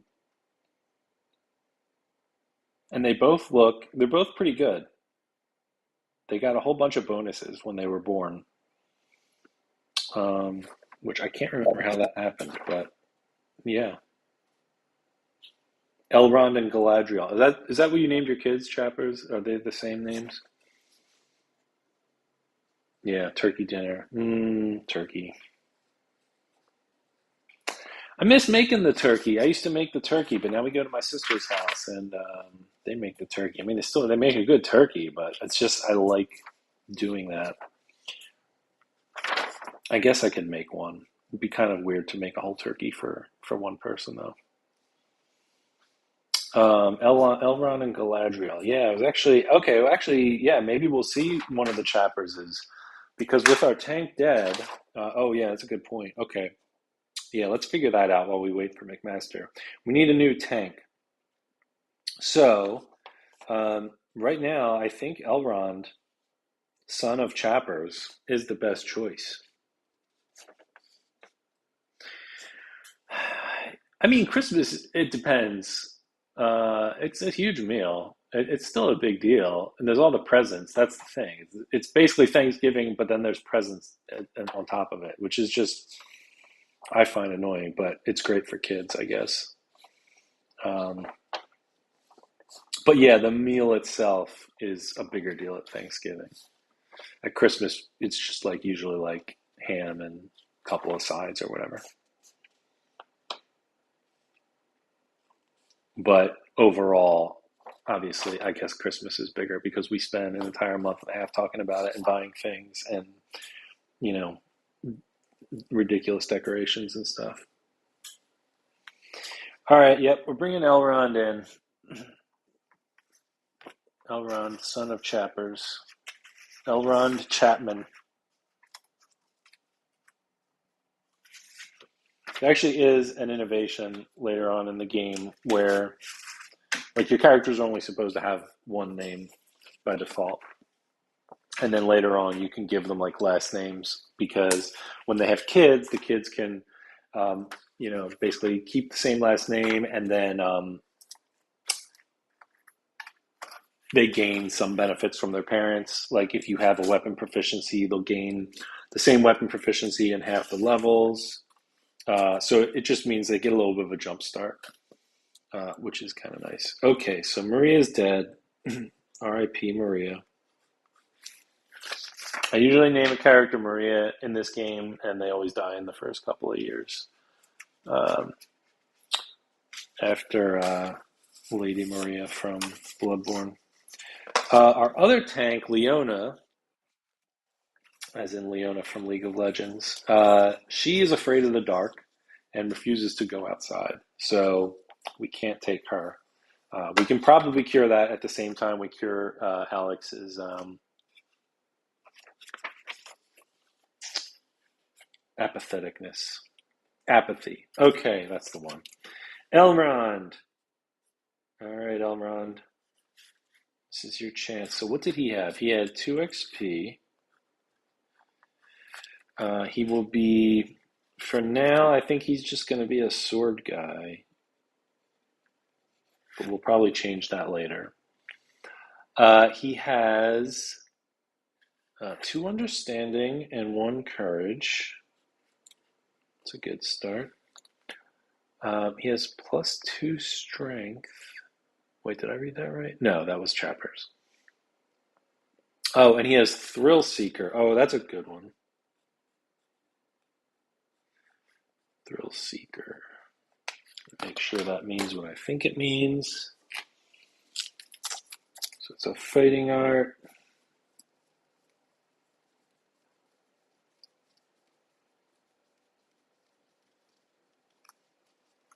Yep. This is the one where he generates survival. So whenever you would normally gain survival, you gain 2 instead of 1.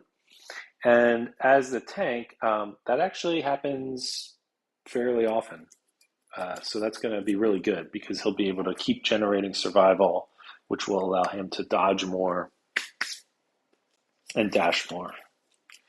So Thrill Seeker, that's a good one. And then what else does he have? I think that's it. All right, so here we go. Elrond, he's got Sub Victor. a. I'm just getting Elrond ready as our replacement tank. He's got 1 strength, 1 evasion. Elron Hubbard. Elrond Chapman. Same deal. I think they're related. Okay, so Elrond's going to jump in. All right, McMaster. So we defeated the Butcher. Good job. We get some kind of reward from him, maybe. Why don't you roll a die and tell me what you get?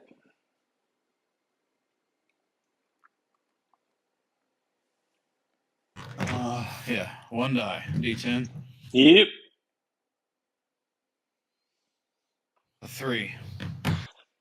It's like the 3rd lowest number you could get. All right, 3. So we add his level, which is 1, so it's a 4. The Butcher lets loose a final roar. Its body explodes, scattering 1d5 Broken Lantern resources. All right, let's see. So I rolled a 7, which is 4. because you divide by 2 and round up. So 4 broken lantern resources. All right. I mean, could have been better, but not the worst. Yeah. Okay. So we got 4 of those things. There's basically 4 scrap resources that we can make stuff with later. All right. So there we go. Butcher down. So we're on Lantern Year 5. Are you ready for Lantern Year 5? Sweet Jesus. It was Thanksgiving in Canada today. Did you know that? How much? Oh, yeah, I did. How much hunt XP do we get for that? 1 Okay. and 1 weapon proficiency if you qualified for such a thing. Yeah.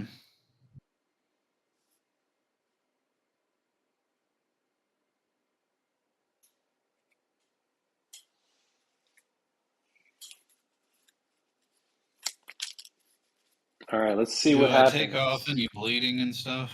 Yeah, all that good stuff.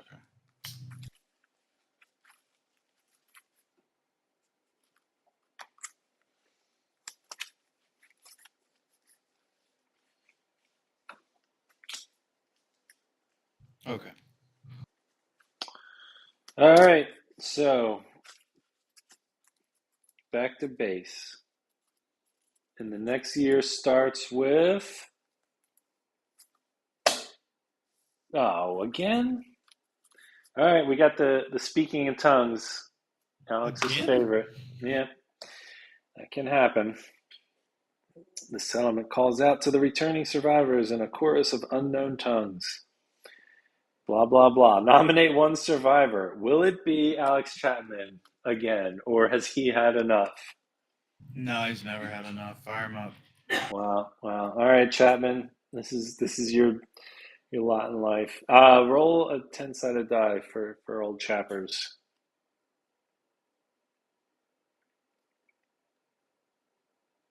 4. Yeah, same thing we got last time. The wave of madness passes for some, but not all. Chappers gains the endless babble impairment. When you depart, departing survivors gain +1 insanity. You may not encourage. When you depart, departing survivors gain insanity, but you cannot. So Chappers may not encourage. We already had that, but I didn't write down the details of what it meant last time. So Chappers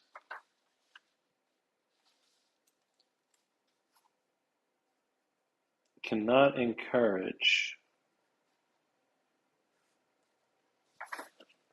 I wonder, that's an impairment. I wonder how we can, I wonder if we can get rid of that. All right, we'll keep an eye out. He's also apathetic. So basically, nothing happened there. The lingering effects, we cannot use science endeavors. I don't think we have any actually, so that's fine. Yeah, we don't have any. Or education endeavors. Again, um, we really need to start innovating and get some more of those. Let's see. What's the option we have here? This does give us one thing we can do. We can spend a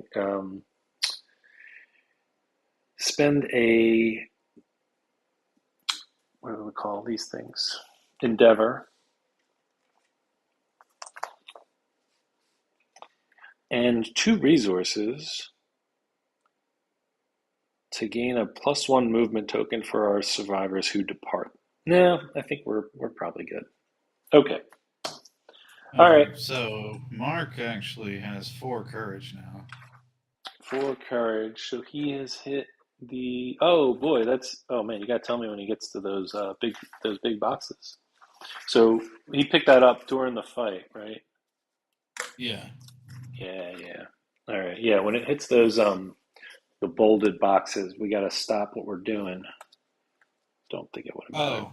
too Oh, much, that's my but bad. that's cool. I don't think it would have mattered too much. But sometimes it does. Sometimes it can actually. Well, yeah, it could have made a difference because it can give you like stat boosts and stuff. So let's see. Mark Wardson is bold. He received his third point of courage during a battle, which means he has triumphed, which is true. He did triumph. Yeah, exactly. So this actually, yeah, this could actually have made a difference. It didn't matter too much, but the butcher does have quite a few abilities that are intimidation abilities, and intimidation abilities will knock you down during battle. Because Mark Wardson received his third point of courage in a battle, he is now stalwart, which means intimidation abilities don't knock him down anymore. So that's Oh good. wow. So Yeah, you by can, brain trauma and intimidate actions. yeah.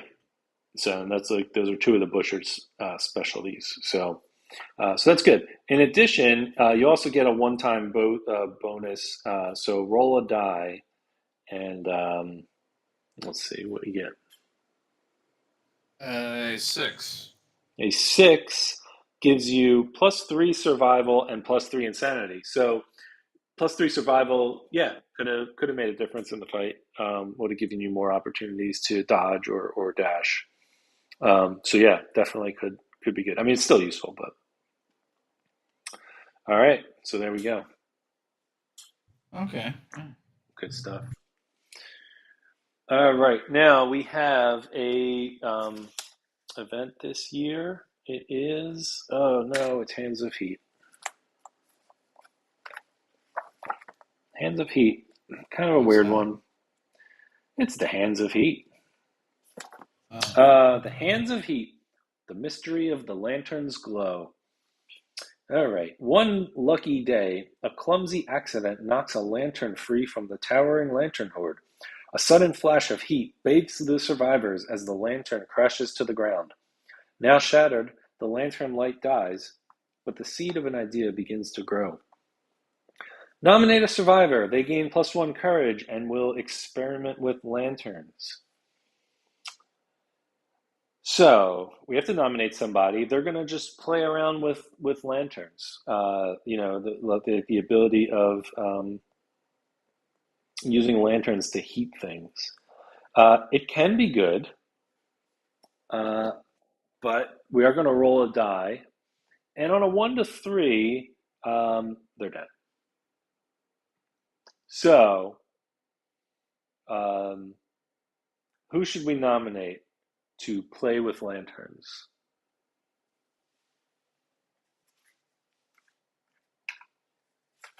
Two So, nine. well, I mean, is there good outcomes or bad There, outcomes? there's good outcomes, but a 1, 2, or 3 is death. Now, you know, whoever we nominate, if they have their once per lifetime reroll, they could definitely use that. So maybe it's 2 attempts in a bad case like that. Um, but a 4, 5, and 6 is pretty good. It's pretty good. All Four, right. five, and 6. You want to take that person along, is what I'm saying. Well, Chick So, should probably do it then, right? oof, okay. Don't roll a 1, 2, or 3.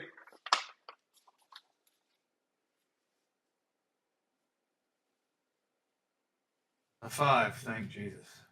A 5. A 5 is pretty good.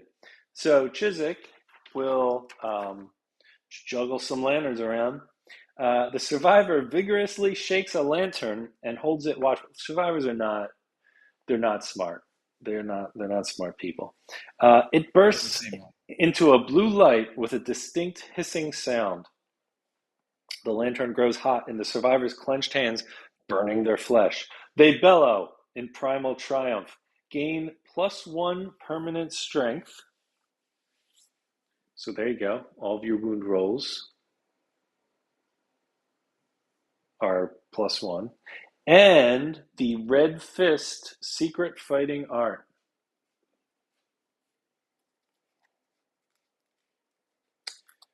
Not that this is an issue for you yet, but don't forget you can only have 3 total fighting arts. but I'm pretty sure you don't have 3 already. But the Red Fist secret fighting art means that at the start of the showdown, all survivors gain a +1 strength token. So everyone gets an extra strength if Chiswick is there. And in addition, you may spend strength tokens as if they were survival points.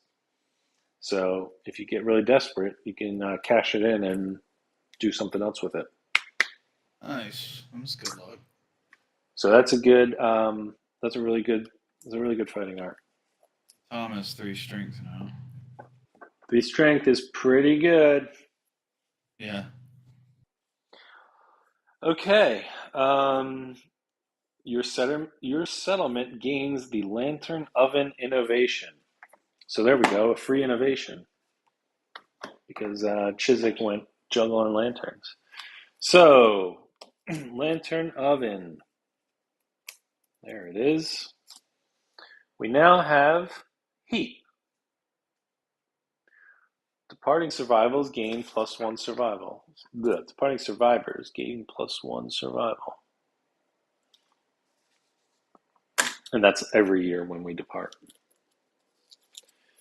So we now have language, paint, ammonia, and lantern oven as our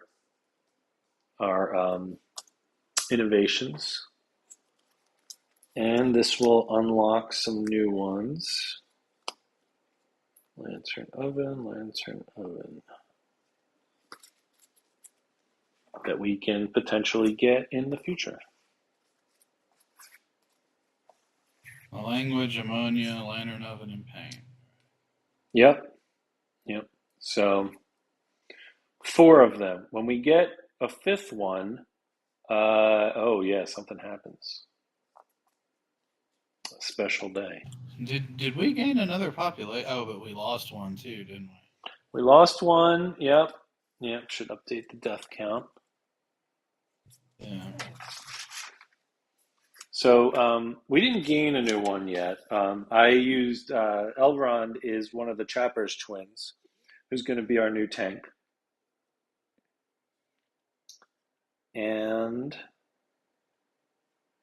But yeah, we lost Maria. So 1, 2, 3, 4, 5, 6, 7, 8, 9, 10, 11, 12, 13 population.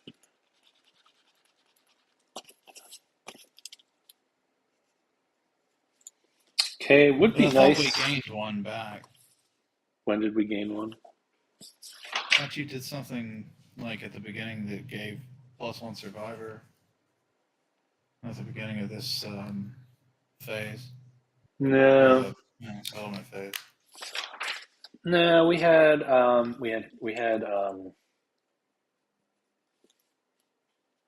what do we have? Speaking in tongues was our event, and then we had Hands of Heat. Neither of those gives us new survivors. Yeah, I thought it was. I don't know. I thought it was before we did those, but I don't know We gained from the butcher. We gained 3 pieces of scrap, and yeah, that was it. No, I probably just was talking about how I was pulling Elrond in as our tank. Oh, okay. Yeah. So we still have a couple of unnamed. We still have like 4 or 5 unnamed survivors who just don't have anything yet. So yeah, we still have some people to fill in if we need. But getting to 15 would be nice because there is Yeah. a milestone that happens at 15, and it can be useful. Okay, so Hands of Heat. Next year we will have Armored Strangers. All right. How much hunt XP do Chiswick and Mark Wardson have? Let's see. 4 each. 4 each. All right. Trying to decide how much I should tell you about it, but basically, there is an event that happens next year. Um, well, maybe. Well, yeah, it's probably going to happen next year. And the person who gets nominated has to be the returning survivor with the most hunt XP. And actually, it might be good for Mark. So I guess as long as we bring Mark, one of our survivors essentially is going to get a quest. Yeah, actually, it might be okay for Mark. So let's see. Let me make sure here. Any survivor, blah, blah, blah.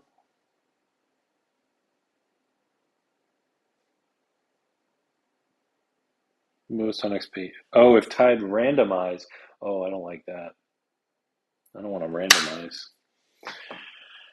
Okay. How are we going to arrange this? If we bring Mark and maybe just bring two other new people instead of Chiswick and Bow Guy, so that Mark will be the highest XP returning survivor. We're probably we're either fighting a lion or an antelope, so hopefully that shouldn't be too difficult. Um,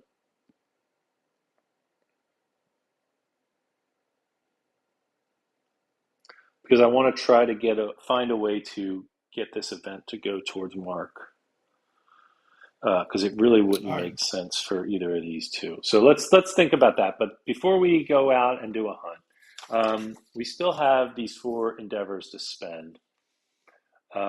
We can not make much. We didn't really get any resources from the butcher. So, excuse me. So we could use those to try to do baby times. Sure.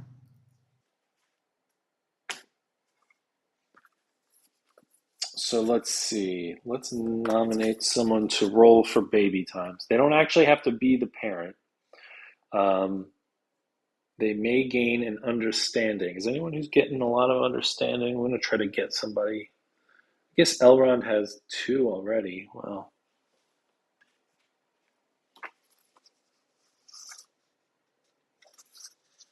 all right. Let's have Elrond try for baby time. Elrond Chappers got a 2. So we lose a resource and gain an understanding.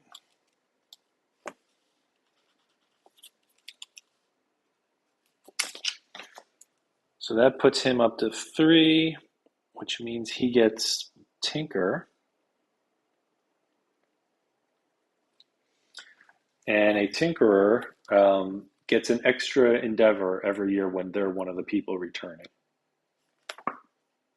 Um,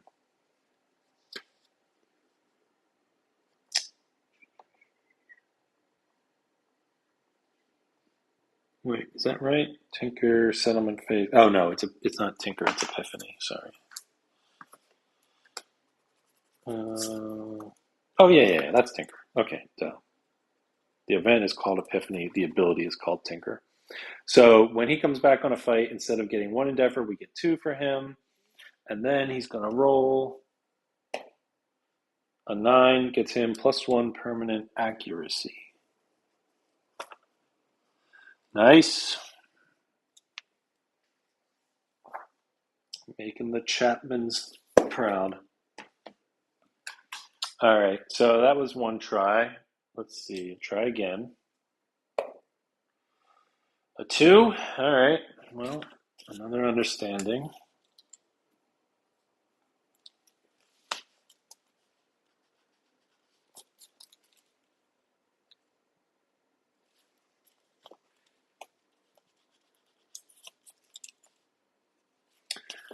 And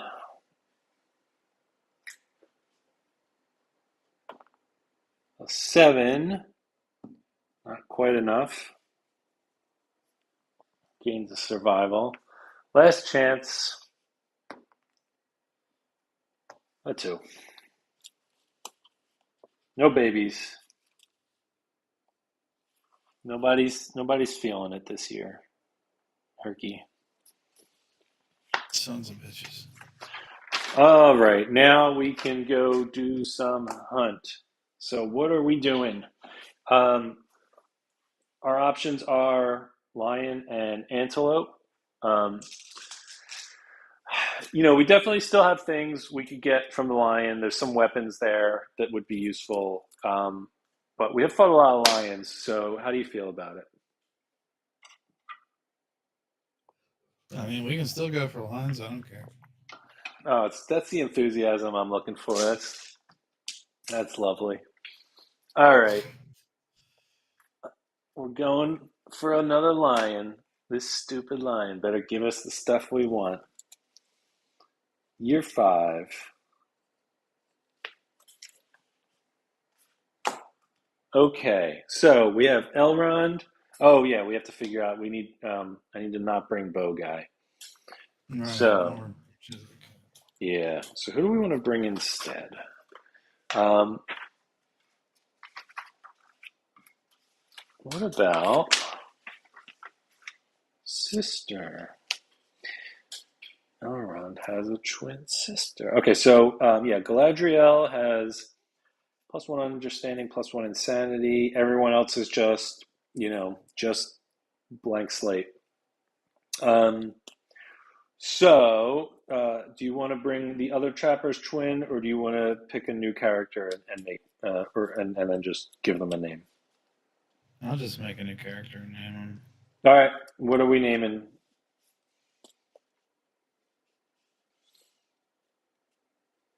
Uh,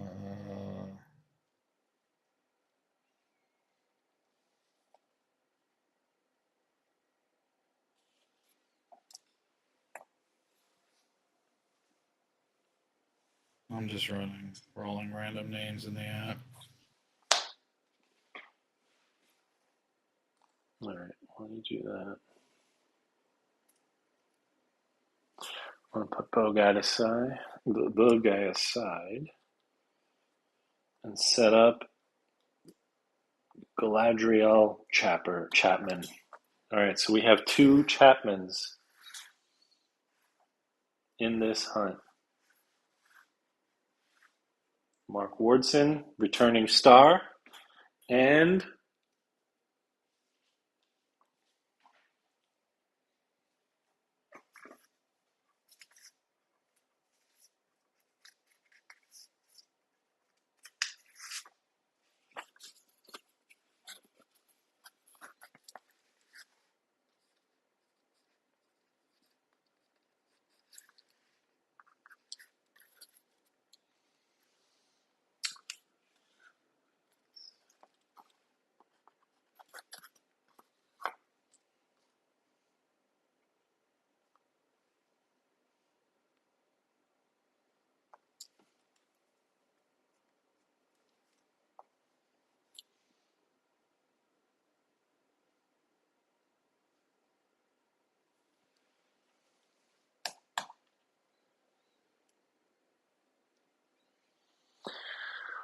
well, yeah, the weapon proficiency. So he's got sword weapon proficiency. Here's the spoiler, Mark, Chris Mark, Chris Mark Wardson.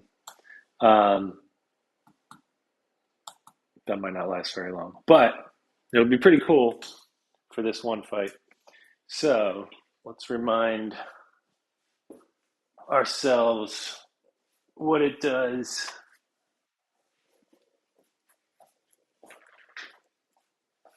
Because I had the cards on the other side of the table. Here we go. Sword specialization is actually really nice. You get to roll first and then choose which wound location that roll applies to. So if there's one with like a really bad reaction on it or something like that, you can roll, and if you miss, kind of go, I wasn't aiming at that spot. Um, yeah, it's pretty nice. Yeah. That's after 3 points on weapon specialization. Yeah, for sword. Okay. Do we have a name yet? Liberty. Liberty. Last name, Mutual. All right, Liberty. So she starts with one strength, one evasion, and one understanding. And 1 point of survival. All right, so Liberty will be red. Mark will still be whatever that color is. Galadriel is yellow. And we need a heartboard and a lion. All right, let's get out there and find a lion. We can do that, yeah.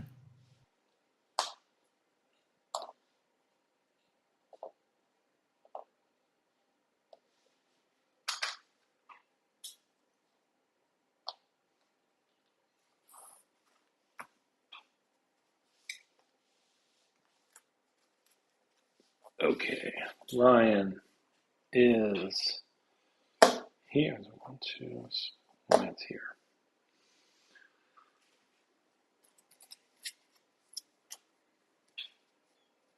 Gonna need some of these.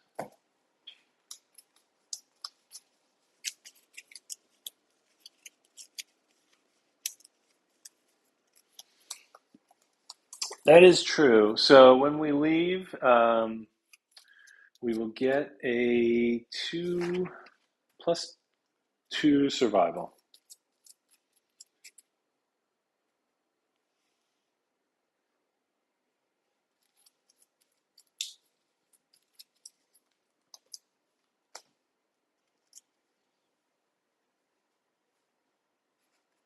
So we basically, if you have a 1 survival, it goes to full. Yep.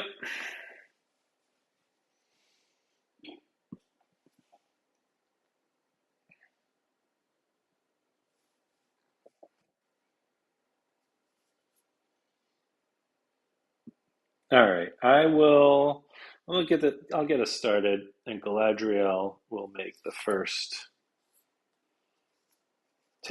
hunt event. The lion in heat. Oh boy. The darkness is filled with unearthly screeching and yowling. Huddled together, the survivors close their eyes, but cannot sleep. All survivors suffer 1 brain event damage. Well, that's not great. All It's right. really not great.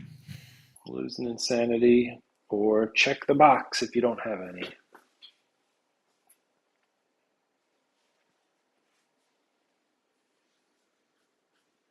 All right, who's taking this second card? Let's give it to Liberty. Here she goes. Tell us what this says.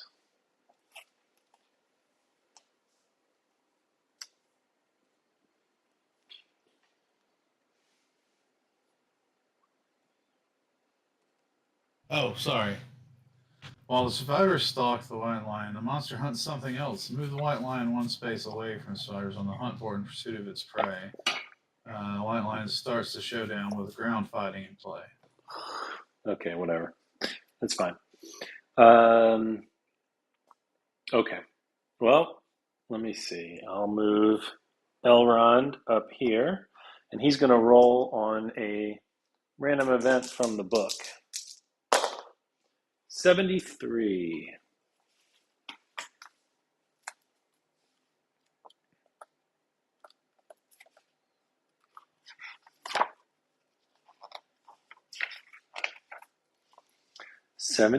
Oh my God. Holy crap. Wow. This is all right. This is quite an event. Whew. Golden Ember.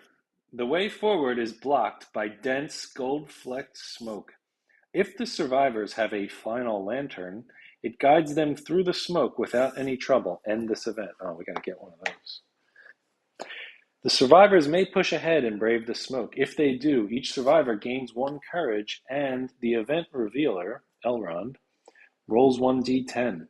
If they don't brave the smoke, they take the long way around, Roll again on the hunt table before moving on. Okay, so I can roll on this table. On a 1 to 5, the smoke overwhelms the survivors. As they run through the glittering smog, each survivor suffers 1 event damage to the head and chest locations. When they finally breach the haze's end, they silently walk on. No one is comfortable sharing the terrible things they glimpsed. Each survivor gains 1 random disorder. That's on a 1 to 5. On a 6 plus,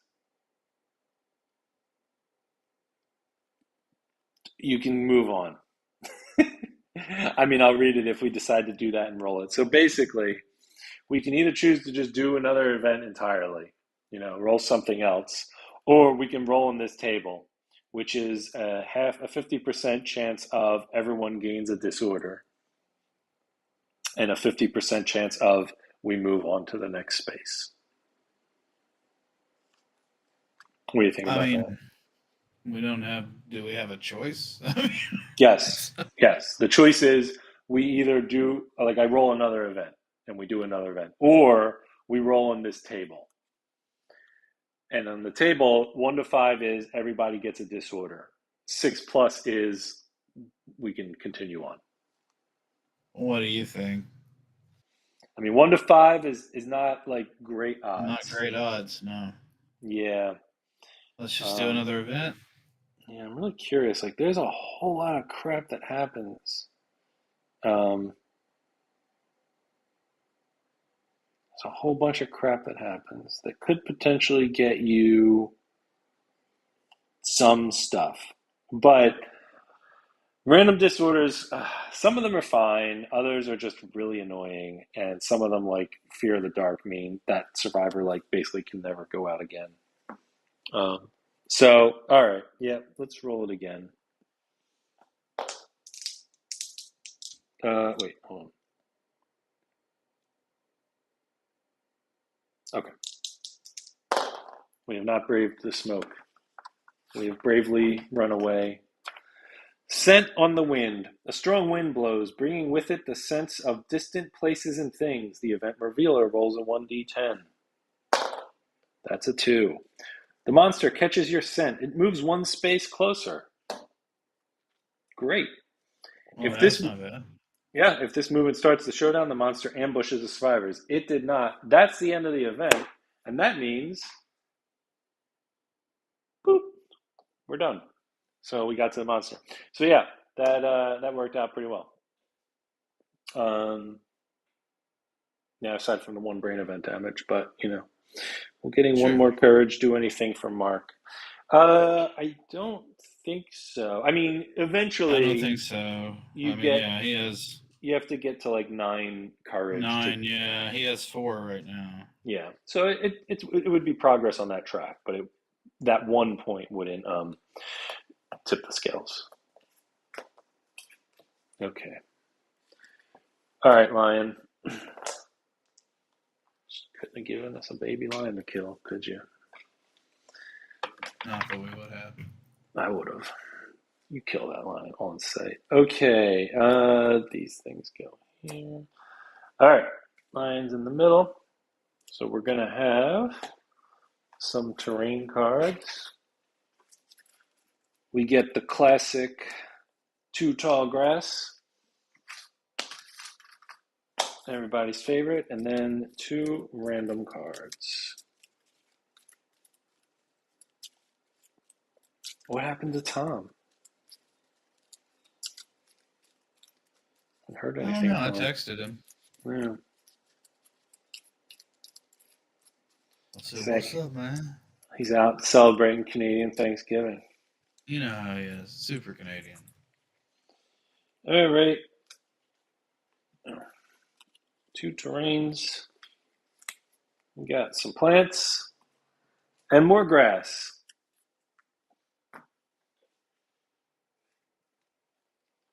So, those there. We'll get a couple of plants and where's the other grass? Here we go. And here we go. Okay.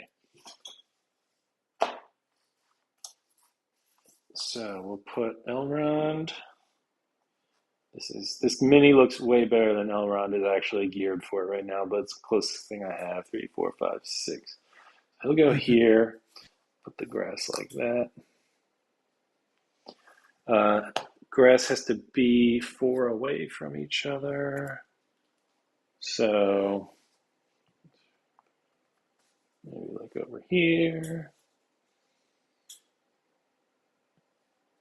Yeah, there. Yeah. And then, I don't know, maybe one over here in case it turns around and runs away. Okay. We'll start Galadriel. Let's see, 2. 1, 2.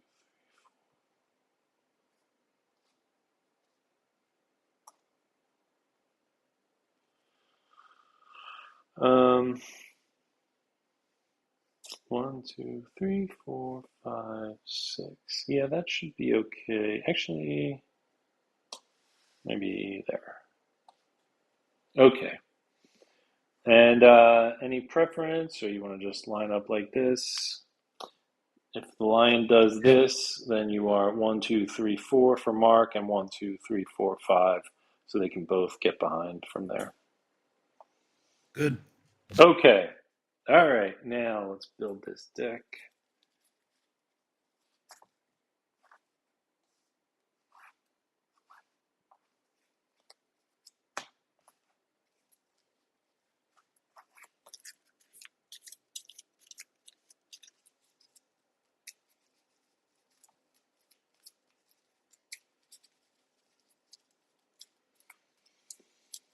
I hope Chapman didn't leave. His kids are about to have their first fight. Okay, so we get 7 cards from B.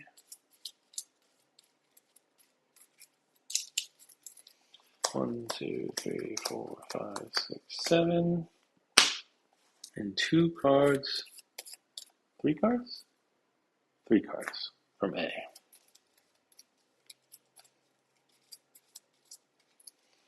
One, two, three.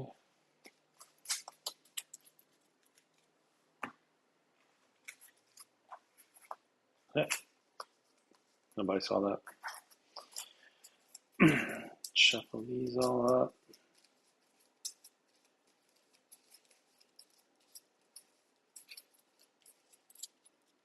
Okay. All right. So on arrival, get any of your bonuses. So I think everyone has stone noses. So that's 1 survival, 1 insanity. And then if any of your gear has on arrival, gain stuff. All right. And let's clear off these bleeding tokens. Don't need those anymore. Oh, we got to put these plants somewhere. Level 1 still line. Yep. Okay. 6 away. Yeah, at least until we get Surge, and probably until we get a little bit more survival. Because 3 is just not, I don't think, enough. I put Chizik's stuff on Liberty. Yep, that's what I figured. Okay. All right, let's see what this line's got for us. Monster controller will be Elrond. Oh, let me set his armor up real quick. 2, 2, 2, 2, and Doctor. And 2. All right, first thing it's doing, Claw. Okay, there we go. Basic lion attack. 1, 2, 3, 4, 5. It will try to claw Elrond. 2 dice. Hitting on a lot. Let's see. 8 and 6. I think the 8's a hit. So he has 3 evasion. No, 2 evasion. But he's in the grass, and the grass adds 2. So that's 4. So it hits on a 6 or, oh, they both hit. 6 or higher. Okay, 2 hits. Whatever, you jerk. Waist and hands. Uh, that's whatever. I'll take those. That's fine. Waste hands. Okay. Get them. All right. Well, let's move Liberty first so that we can see what's up with her. All right. I'm gonna pretend we did this Or then. no, no, no, That's no. fine. Yeah, we can. We can. Either We way. can. Yeah. 2, 3, 4. So she's got the same weapon, the axe, 2 dice, hits on a All 5 right. plus. 5 and a 7.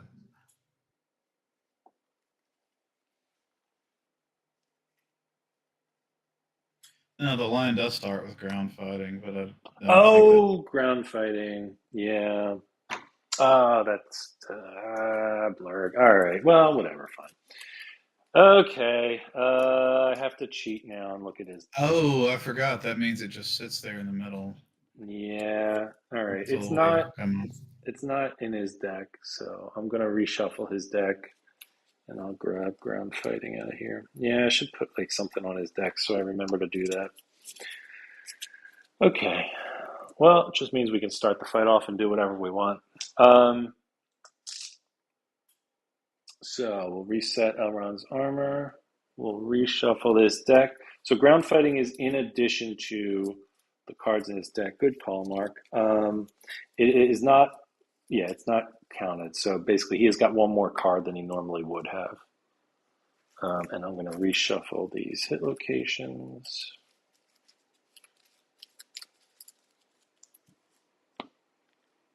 Okay. So ground fighting says that the lion sits in the middle and he's just going to pretend that he's sleeping.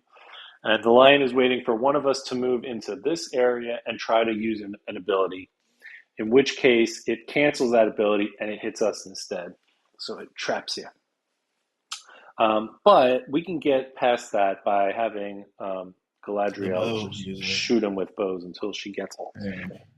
But since the lion is not going to react at all or do anything until we wound it, we may as well go around and pick up these plants if we want. Um, Yeah. the thing with the plants is you just roll on that table. So you want to try rolling one with Liberty? Just let me know what you Sure. get. I got a 6. So find something tasty and consume it. If you do, gain a survival. Okay. Well, we were all Oh, kind of that's maxed out well, on we're full, survival. yeah, but Yeah. still better than nothing. And I'll try. Really, what we want is an 8 plus. And there's an 8. So that gains us Oh, a nice. fresh acanthus strange resource, which is a plant that you can cook later on when you get cooking. You can also turn it into dried acanthus, which I think is like you can give it to someone, they keep it in their gear grid, and like when you would take a severe injury, it's like a get out of jail free card, and then it goes away. But still, it's free. So there we go. Okay, so these are both gone. Okay, do we want to reposition it all? What's going to happen is she's going to just keep shooting until she lands a hit, and then that wound will wake the lion up, and then we can attack it. So I think it can't hurt if you want to like get behind the thing, um, and that way once she does land a hit, you can just already be in position to attack it. Um, All right. I'm going to assume you're fine with that and say one, two, Yeah. 3, 4, 5. 1, 2, 3. There's really no reason to count these because we can take as many turns as we want. But I'm going to move our tank up. This is annoying because I kind of want to be in the grass when it attacks me. No, you know what I'll do? Let me look. Let me look at its AI deck. We can do that because we have all the time in the world. So I use my headband on Elrond to see what 2 cards the Lion has at the top of its deck. Grasp is going to be the closest knockdown survivor. Hopefully none of us are going to be knocked down by nothing. So then it would be the closest survivor in range, which means I need to be closer than I am. Maul is the other option, which is actually, let's do that. Let's do that. Then he won't even attack at all. Yeah, there we go. We'll get a free round. Because Maul, it won't find any targets to attack, and then he'll just fall back to his basic default action, which is called Sniff, and it just marks everyone as a valid target for the next turn. Let's move you up here, and then we'll give you guys another turn to move. And then we'll move our tank. 1, 2, 3, 4, 5. So we took a couple of turns to just get into position. And now we're settled. And so now we'll start firing. So 2 rolls, hits on a 7+. 2 misses. So we just all pass. We let another turn go around, and she tries again. Nope. 1 more. Come on. All right. The lion is fine to just sit there and let me shoot shots right past its head. These are the worst rolls. Wow. Okay, good. Getting all the bad rolls out. We just do this all night. Oh, yeah. There's a 7. Now, let's see if we can actually wound with it. Top card does have a failure reaction on it. So we need toughness of 8. No. Yeah, 8. Yeah. 8. So she needs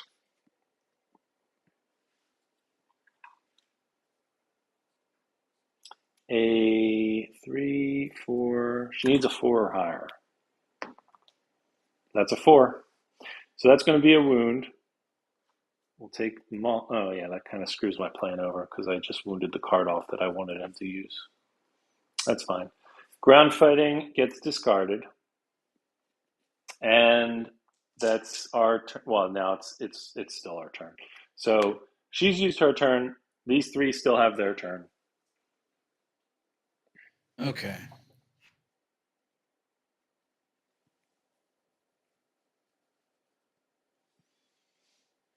All right, so let's go with Liberty, I guess. Okay. 2 5s. That is 2 hits. Nice, okay. Those are your options.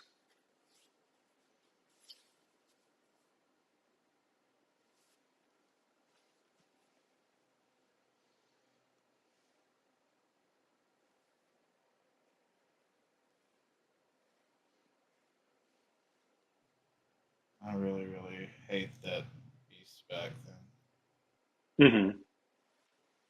All right, let's roll the brow first. I got a 3, which does not wound, so that's probably Close. Yeah, a 4 would, no. but okay. No retaliation from the lion. What All about the other right, one? now the back. A 3. Jesus Christ. You're killing me. Okay, full move the monster forward in a straight line. Victims who are hit suffer grab. 1, 2, 3, 4, 5, 6. This guy gets grabbed. Put here. All right. Grab. He takes 1 damage to the head. All right. So now Mark can 1, 2, 3, 4, 5. Oh, she could still move because she attacked from first. Um, so they can both move up to here.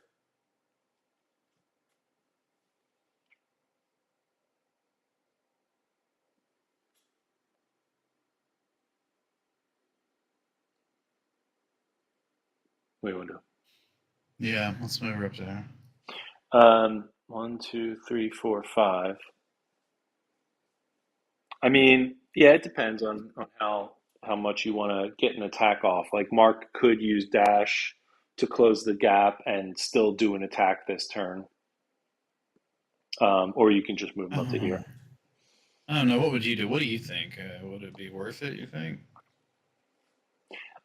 Yeah, I mean, we have three survival, so it really depends on like the lion is kind of like this fight Not that shouldn't bad. be that hard, so it's not a Yeah, Mark probably isn't going to need to dodge that many times. Um, and so dashing to get an yeah. attack in is probably the most like offensive use you can get out of his survival at this point. Well, let's do it. All right, so he'll dash one, two, three, four, five, and then use his normal movement to move one, and then he can attack with his sword. Two dice. He needs a five or higher.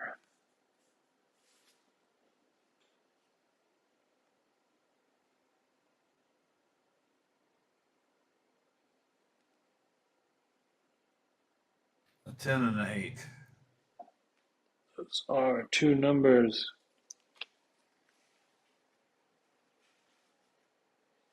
Both with Where's the trap? failure reactions. No Oh, trap, okay. but two failure reactions. Oh, So God. now, because Mark's a specialist, he can choose which one to fail first if he fails. So you don't have to pick a card. You can just roll and then decide where you want to put the roll. Oh, okay. Well, then we will do that. I actually rolled a 4. Is that a failure? Probably. What's his strength? 1. Yeah, it's a fail. Um, it's his strength plus the sword, which is two, plus your roll. So that's a seven. You need an eight. All right, we'll have him attack me then. All right, he's going to turn around to Mark and do an attack that is two hits, going to both the chest. He has an evasion. Yep, that evasion Okay. makes it a three or higher to hit. Oh, okay. All right, Yeah. 2 hits to the chest. Okay. Yep.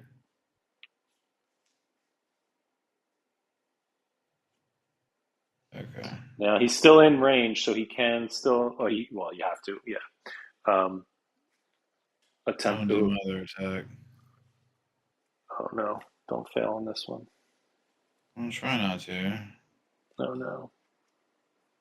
9. All right. Does he have any luck? I don't think so. No. Okay. So that's a No, wound. no. That's good. All right. Let me see. Well, that's tricky though.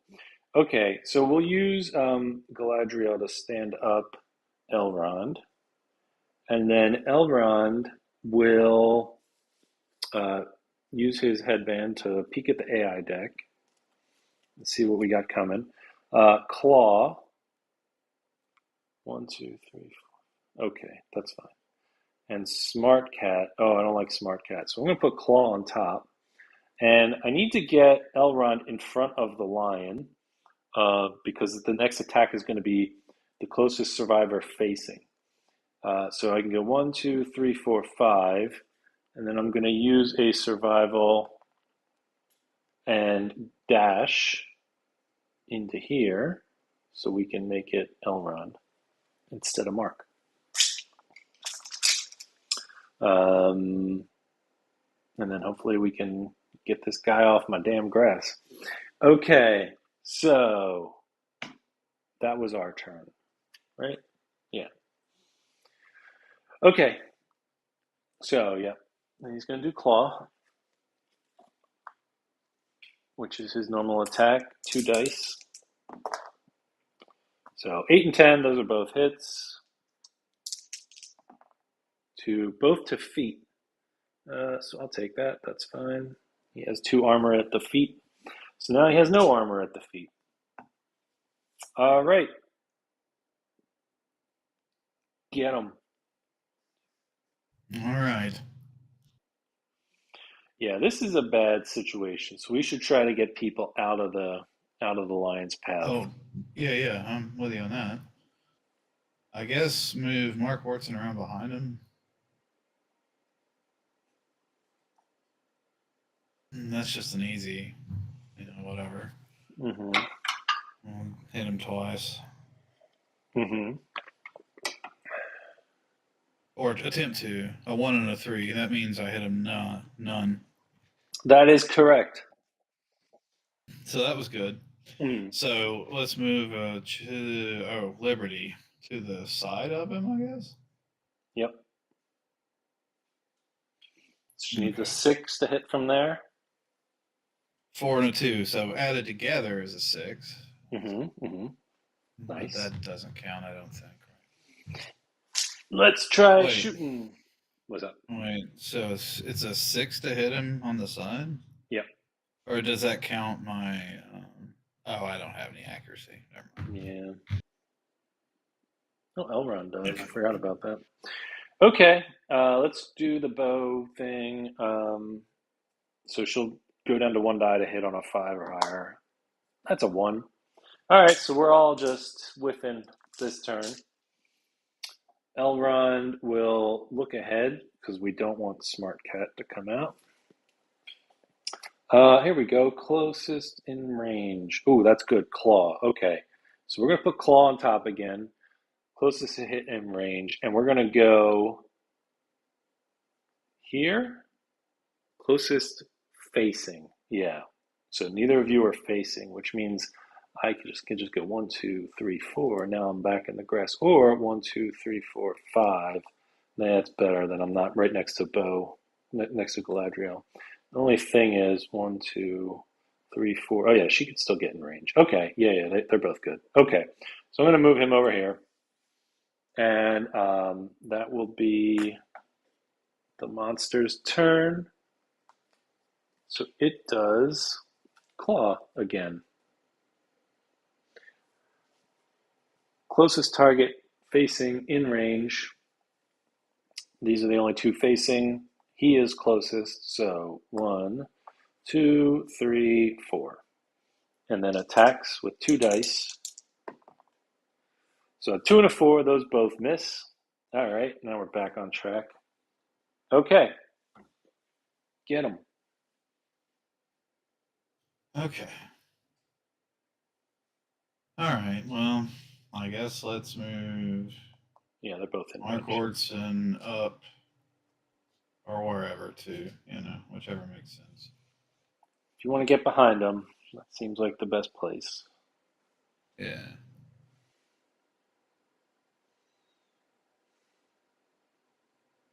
All right.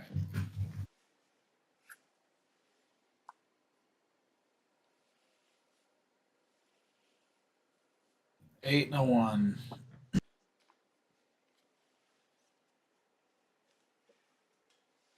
So 1 hit, obviously. And it's the temple. A 4. Is a 4 enough? It's not, is it? Don't think so. Strength is 1, weapon is 2. That's a 7. Yeah. Needs to be a 9, right? 8. 8. Son of a bitch. Yeah. All right. Let's move up Liberty. No, you got a failure reaction here. He's attacking Oh, you. right. My bad. My bad. Yeah. So 2 dice come in that mark. A 6 and a 3. That's a 2 hits. Hands. Let me re-roll this one. Hands and hands. Hands and hands.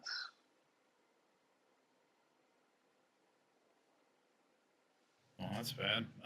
I'll take 1, and I'm going to use a survival to dodge 1. All right. You can't use survival in the middle of your own attack. Okay. So is that a heavy wound? Yeah. All right, so he's knocked down.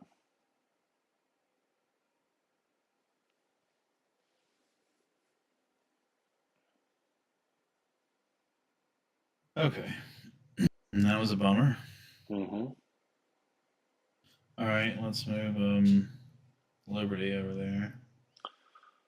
She can get back here.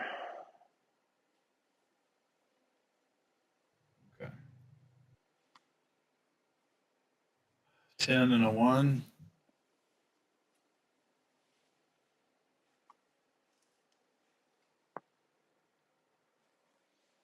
Huh? All right. Oh, well, I know this is a 7. Yep, that'll do it. I'll get rid of Smart Cat. And let's see, can I hit with the bow? 1, 2, 3, 4, 5, 6. Yep. So we'll try to get a 7 or higher.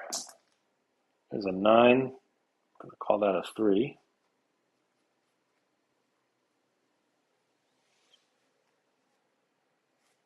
Shot him in the neck.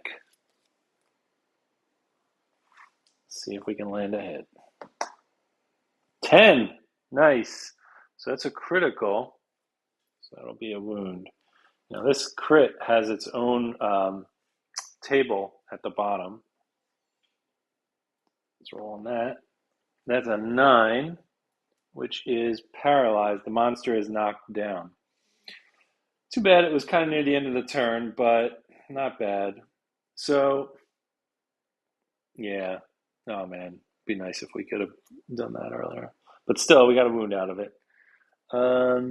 Yeah, if you so you roll a 10, you get the critical, and then if you roll another 10, the lion dies at the end of its next turn. So you could potentially Oh, like do that on turn one and kill the lion after one turn. that'd be Uh, awesome. the -1 accuracy would mean you need more to hit, but who has a -1 accuracy? I don't. Yeah, was it on one of these cards? Paralyzed. No. Oh, yeah, yeah, yeah. The previous one that you rolled on, if you had got a crit, the white lion would gain a -1 accuracy token. So yeah, Oh, when it's trying to hit us, it would need you're its right. roll would be reduced by 1. Yeah. Okay. So here's the thing. Elrond is still there. Um, I think what I'll do is Galadriel is going to stand up Mark. Hopefully, Mark can dash. Yeah, I'm Arkin Dash. And then I'll do this. I'll go 1, 2, 3, 4. No, 5. I can't really get. Oh, well, hold on. I wanted to attack with him, but I should probably look at the cards and see what's coming up and try to be in the right spot for it. Oh, he can get in front. I could attack and then go around the front if I, yeah. Let's do it. Gonna attack.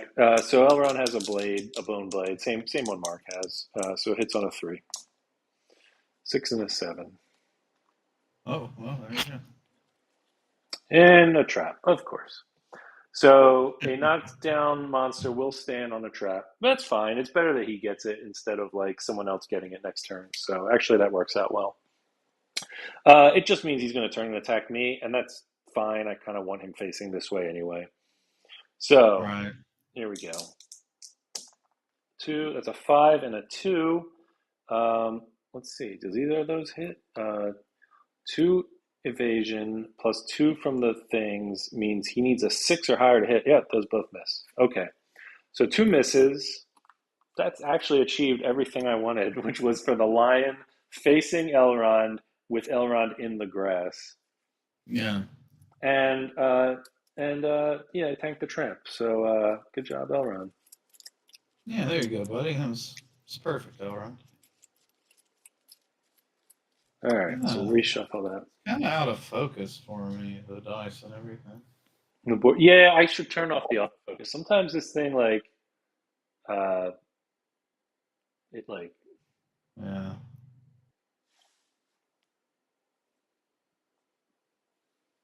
Does that look better?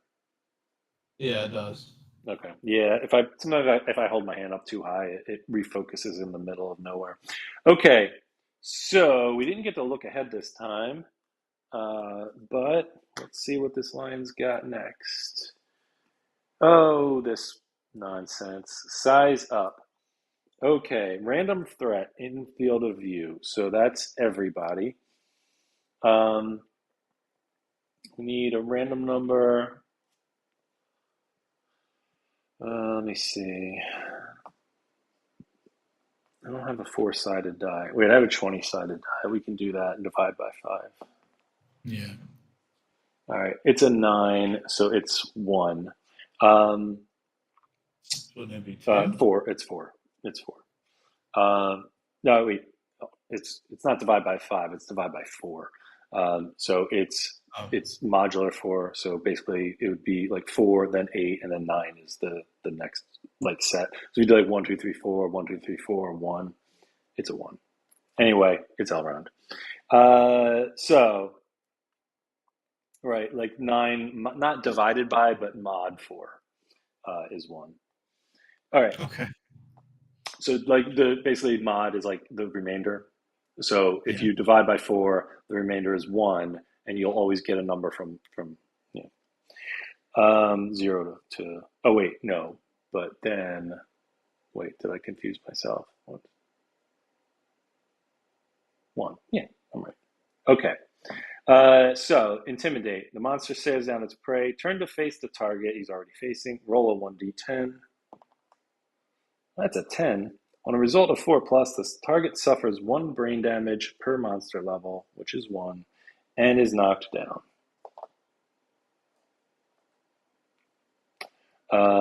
That's it. Okay, that's what he does. Oh, okay. Well, it's not bad. Not for you. Not for me. No, it's fantastic for me. Okay. Okay. Get him. So let's move Liberty around. 1, 2.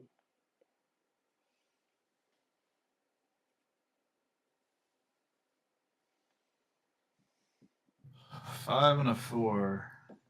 That's 1. One hit, yeah. And a 2, so no damage.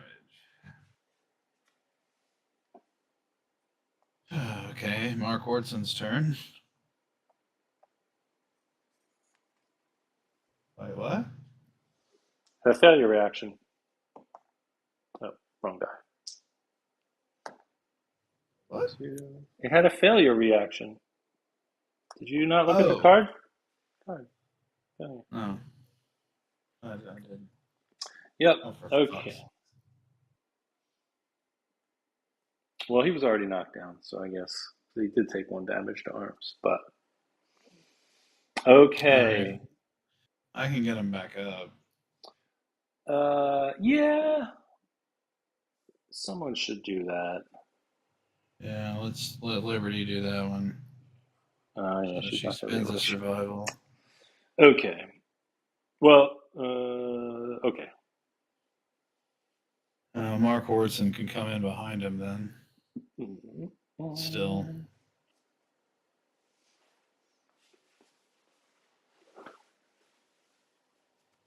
5 and a 1, so I think one of those hits. Mhm.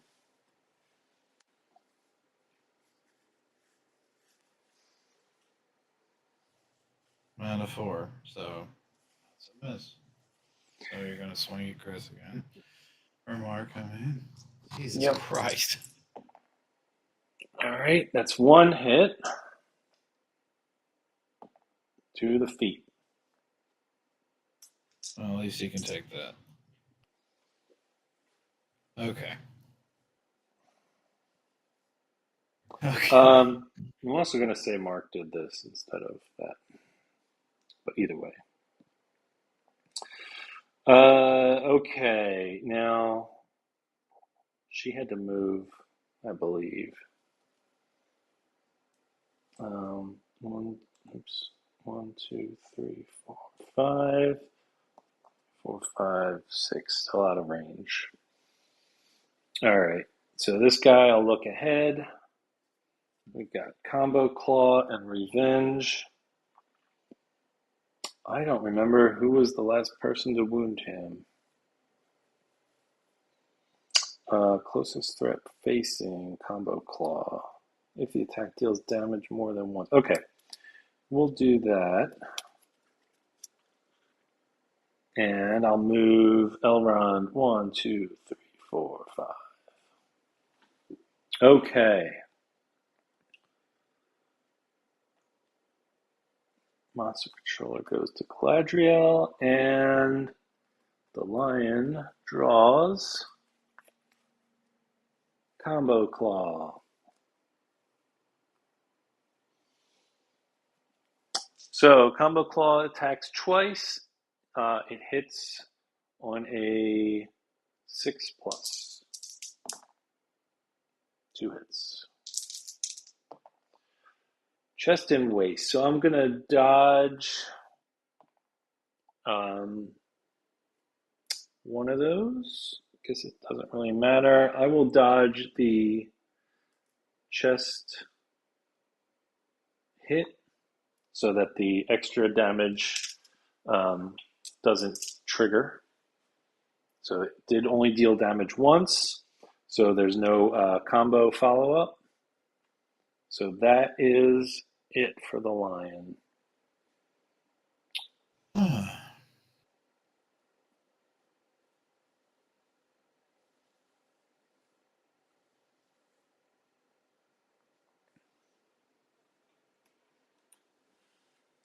Yeah, I mean that's these weapons are really showing their age, Chris. We really need to get some better weapons, but we've just had such bad luck um, with our loot in these fights. We haven't been able to, improve any of them yet.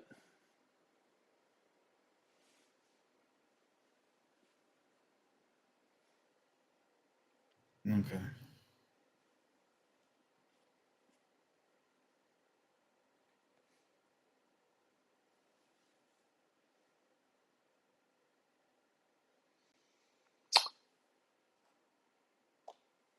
All right. Yeah. Okay. I guess move. Well, Jesus, I won't be able to make it with Liberty, obviously. Right. Let's move Liberty up, I guess, and then see if we can get Mark behind him again. Well, I mean, she could dash if she has survival left, I guess. Oh, she does, yeah. But I don't know, whatever. Let's see what Well, happens with Wardson. well, yeah. I mean, yeah, because the thing is, if she, yeah, that's fine. 1, 2, 3, 4, 5. So he can get behind and roll twice. 6 and a 1, so one of them hits. The strange hand. Oh Lord. A 4 probably doesn't hit. I wish it would stop hitting me. Yep, it's going to do that again. 6 and a 5. Head and chest.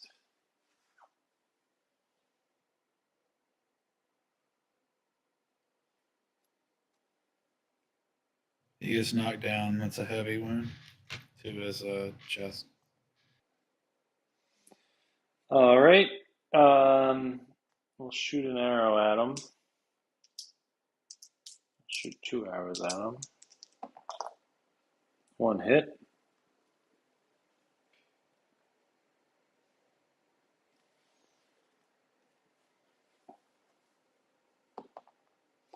So that's a 6, 3 strength on the arrow, so that's a 9. Nice. So that's enough. Hey, Jesus. That'll be 1 wound. All right. All right, we'll take Liberty and Dash. 2 behind him.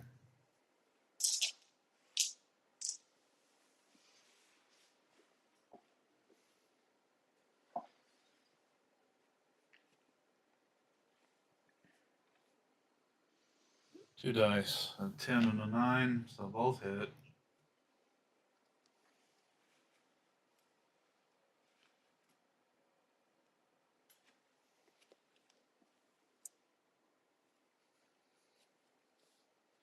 All right, we'll try the kneecap first.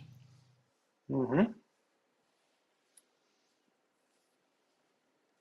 A 1. Nope. Next up is an 8. An 8. Okay. Nice. It wasn't a crit, but it wasn't a failure. Yeah. I'll take it. 5 cards left. How many hit points does this damn thing have left now? 5 more. 1, 2, 3, 4, 5, God. 6. Yeah, because it has the extra 1 from ground fighting. Okay.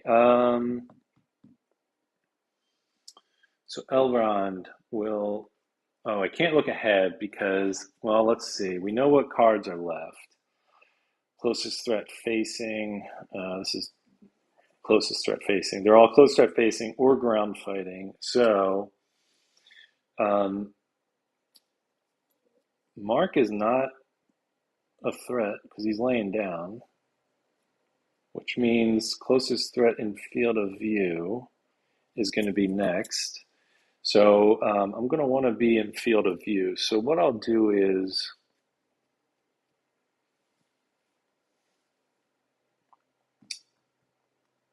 yeah, I'll attack from here and then I'll move around to the side so that it can hit me after this. Elrond's got 1 hit. It's the second time Elrond has attacked, and it's the second time he's drawn the trap. Of course. Well, at least it turns the lion back around. All right, so Elrond has hit the trap again. Lion's going to attack him twice. Those are both hits because I'm not in the grass. Cannot dodge them. Foot and chest. So light wound to leg, and chest goes down to 1 armor. Okay. Well, we turned the lion around. So there you go, Mark. All right. Okay, so now it's going to shuffle. Let's see. Monster controller goes to Liberty. And we get this thing again. Random threat in field of view. Okay, so there's only 3 threats. 1, 2, 3, 4, 5, 6. 3. That's Elrond. Roll a die. On a 4 or higher, he gets knocked down and suffers a brain damage. All right. Now, Mark can stand up. And we're back. All right, well, Mark's going to go ahead and swing. But you might want to get her out of here.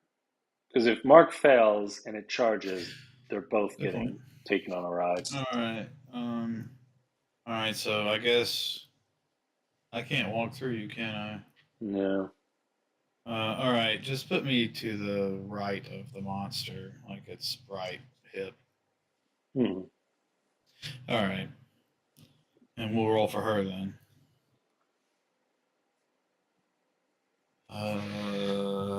double sevens. So 2 hits. Oh, hold on. I drew the trap. I need to reshuffle. I hate that. Mm-hmm.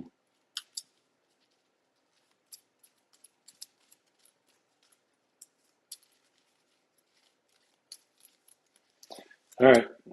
2 hits. 2 good ones. No negative consequences.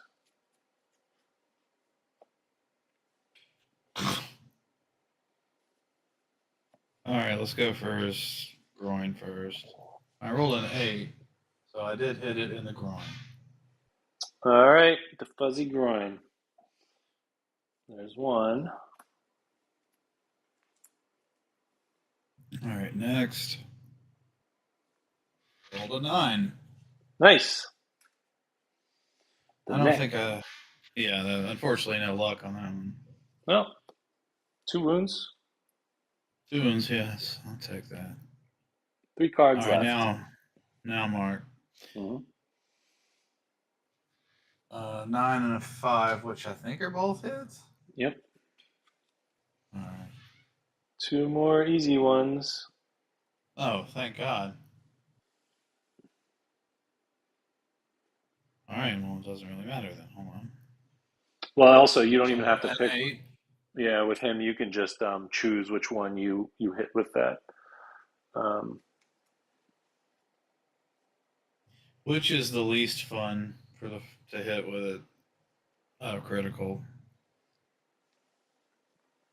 And one of them knocks him down, I think. Yeah, the top one knocks him down.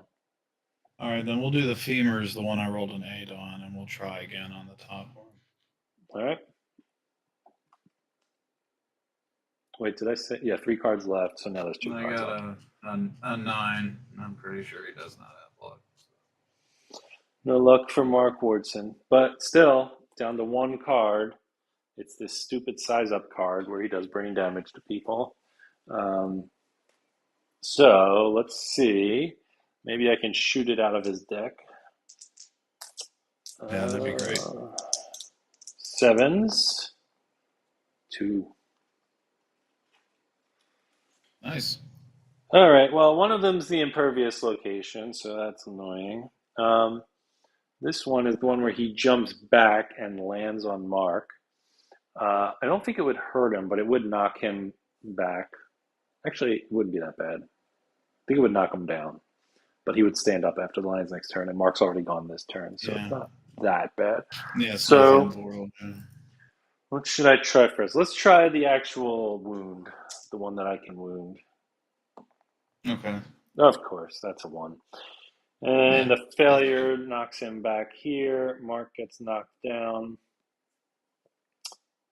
And the other one is a 5, which would have been a wound. So annoying. Yes. Okay. Yeah.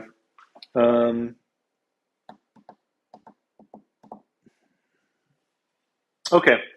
Well, here we go. So that's everybody. Lion's turn. Let's see. This goes over to Mark Wardson is the monster controller. So this is the only card the Lion has left, which means it's just going to keep doing it until we get a wound. So random threat and field of view, there's only 2. So we'll roll evens for Galadriel, odds for Liberty, evens. Oh, is that still in his field of view? Okay. Yep. Yeah, field of view is everything except the 2 right behind him. Okay. And he's going to roll. Yep, and it knocks her down. So she's knocked down and takes 1 brain damage. And that is the end of the monster's turn, which means these guys can stand up. All right. Can your archer still down? She just got knocked down. So when you get knocked down, you stay down till the end of the next monster's turn. Do you have Um, survival to get her up? I can. I don't think I want to. That's kind of Oh, like okay. not. Well, that's fair. I don't know because I don't know if he should save it to dodge. That's fine. I have some if you need it. But let me try to see if I kill this guy first. Hmm. Move Mark Hortson up one. Hmm.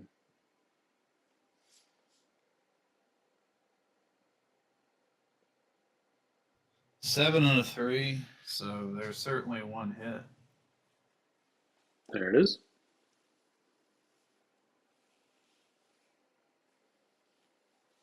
And a 1. All Well, right. there's no failure at least. Yep. All right, move Liberty over there, I guess. 2, 3, 4.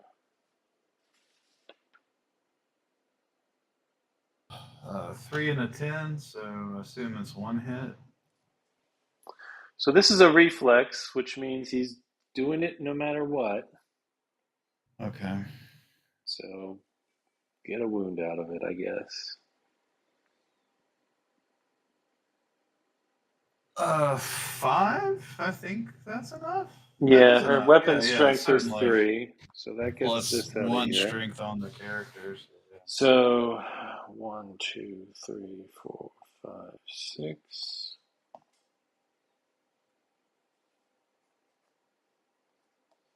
And then he'll take a random damage. 2. Really? Legs? Ugh, okay, whatever. He's got no armor up there. For some reason, all the damage is going to his feet. Okay. It's a short Um, line. You want me so to spend a point to stand your archer up to see if you can finish it? uh, I'd rather stand him up so I can get him into the grass. Yeah, I can do that. All right.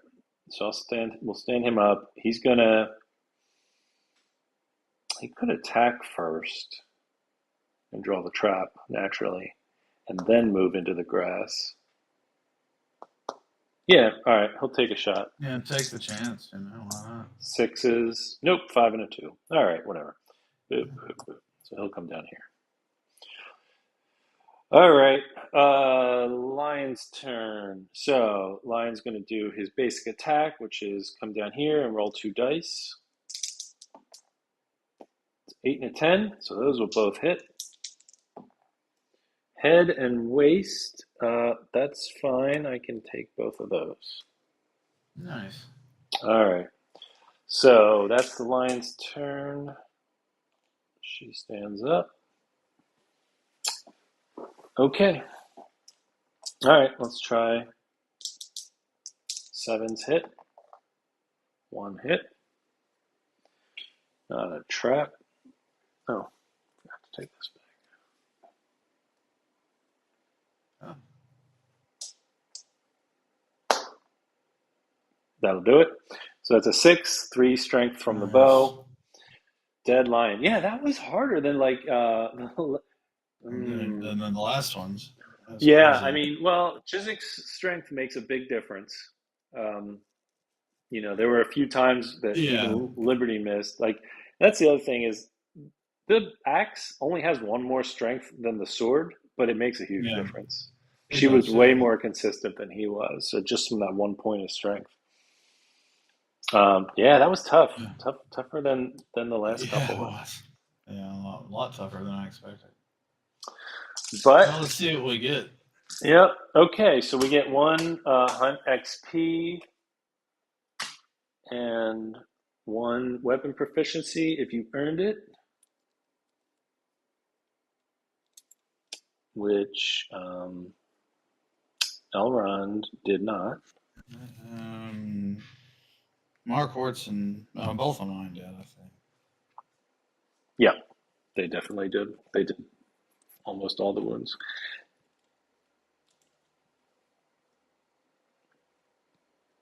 All right, and then on top of that, we'll grab 4 basic resources.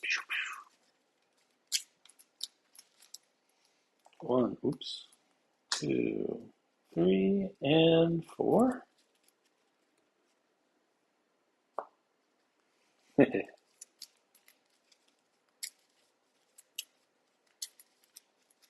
So, let's see. That means that Wardson has 3 weapon proficiency now. Nice.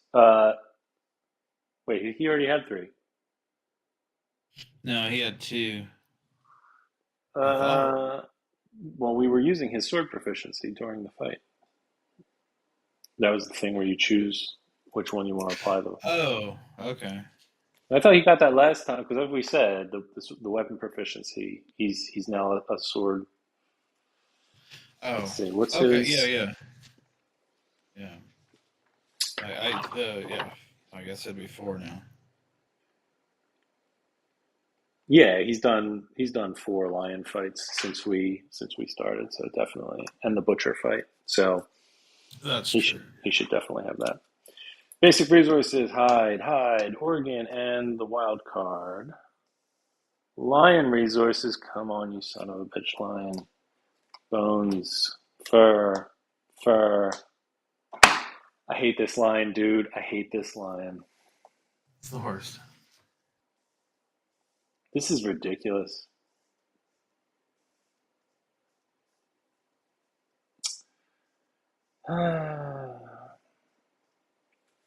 I mean, we can make probably some armor and stuff. So there are things we can do with it, but man, really wanted to get a weapon out of this guy. Just our weapons are so weak at this point. Yeah. Um, but all right, well, let's see. Let's see what happens during the settlement phase. So that's four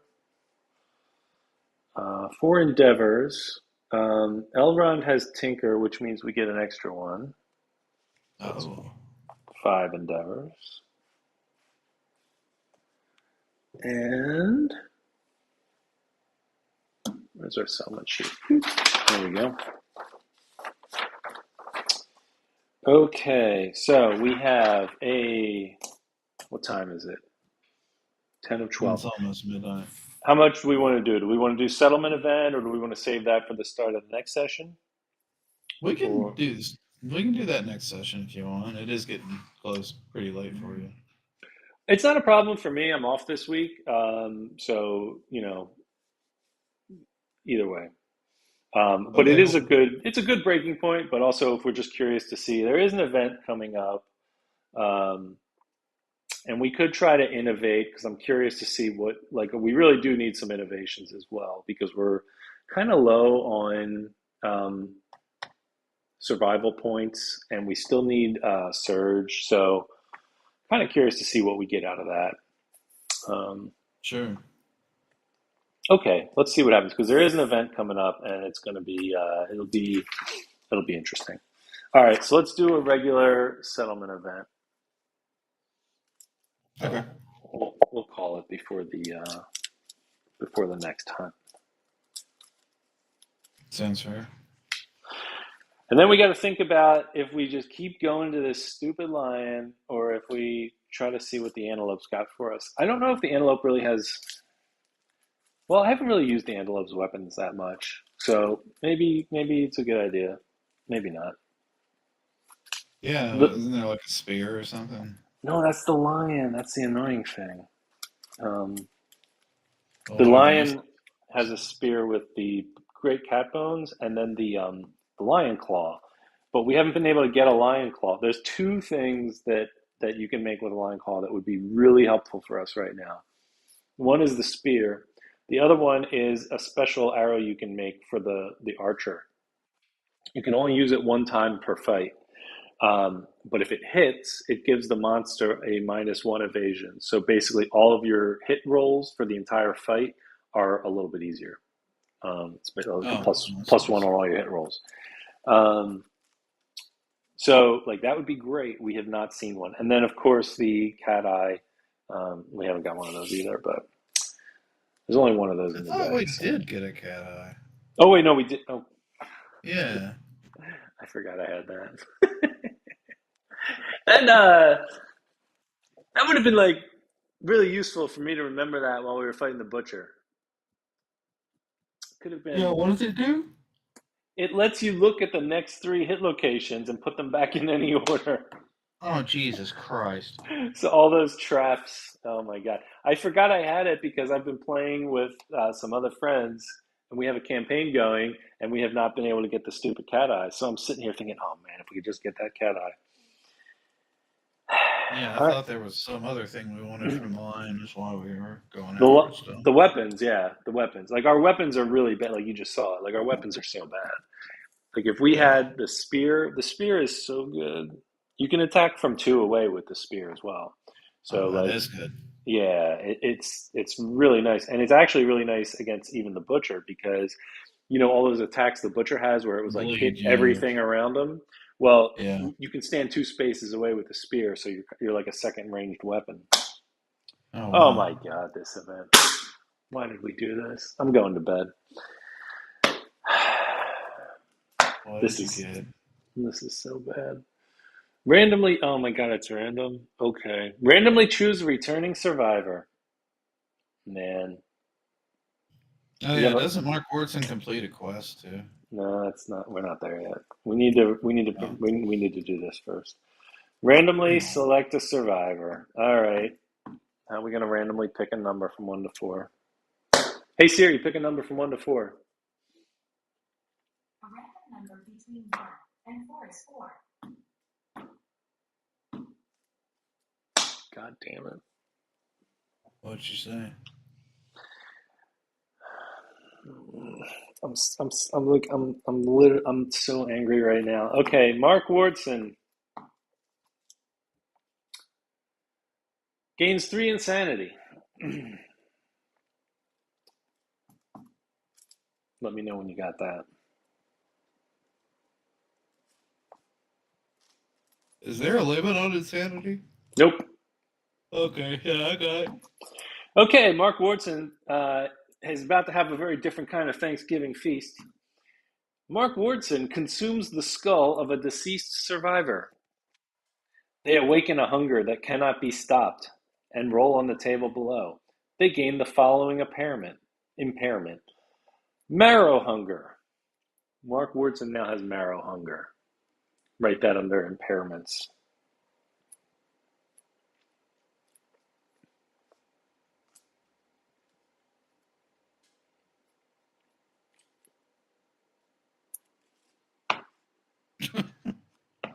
Mark Wardson now has marrow hunger. When the murder or skull eater settlement events are drawn, Mark Wardson is automatically nominated. Well, maybe that just won't happen. All right, roll a die.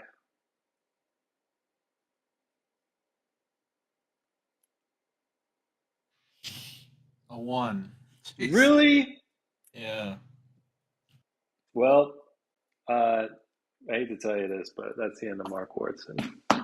Uh, yeah, and he doesn't have a lifetime reroll because Well, someone else's archer made him use it. we could. No, I mean, it's fine. Like anyone in the camp can use their reroll. Like anyone else could reroll it. I don't know if it's worth doing. Here's why.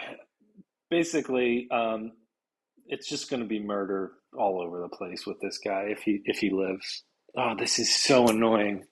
I'm so annoyed. We did all that to like set it up so that Mark would be the one to come back with the most hunt XP, and now we have to deal with this nonsense. Now it's going to be one of these three. Actually, it's fine. Okay. Here's the thing that you can leave. Well, you brought your archer, so the archer's going to get it. They have the most XP. Oh, But there. what now? No, Elrond does. Um, Elrond has more XP than the archer? yeah. No, we gave him two earlier with endeavors because you can train people up. So we like Oh, previously we had that's right. trained him up to level 2, so now he's level 3. Um, okay, so let's see.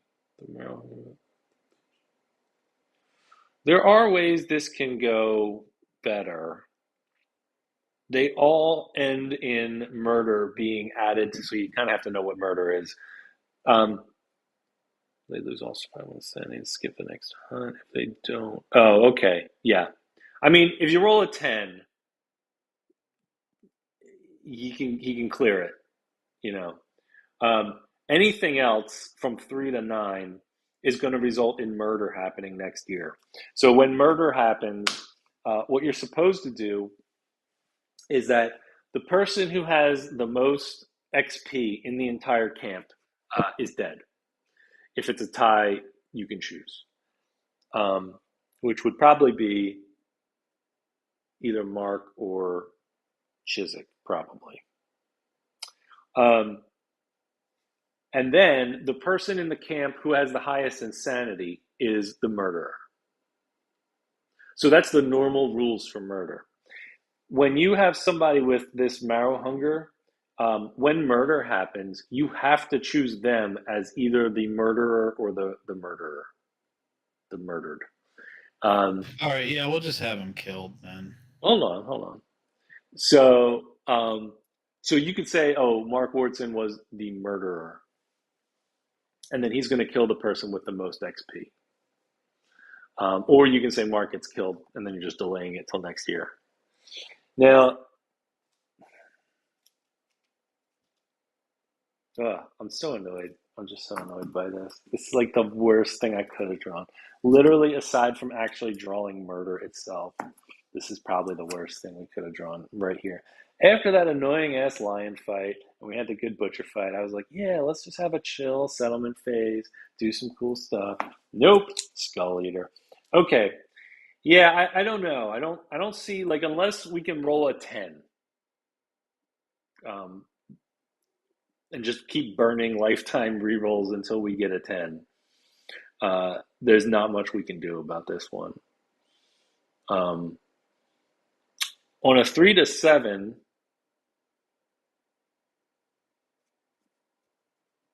oh wait, hold on a minute. Wait.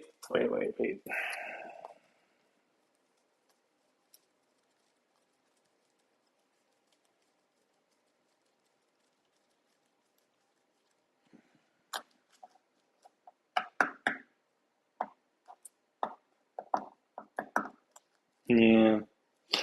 All right. It's not. All right. An 8, 9, or a 10. We could get rid of it. What do you think?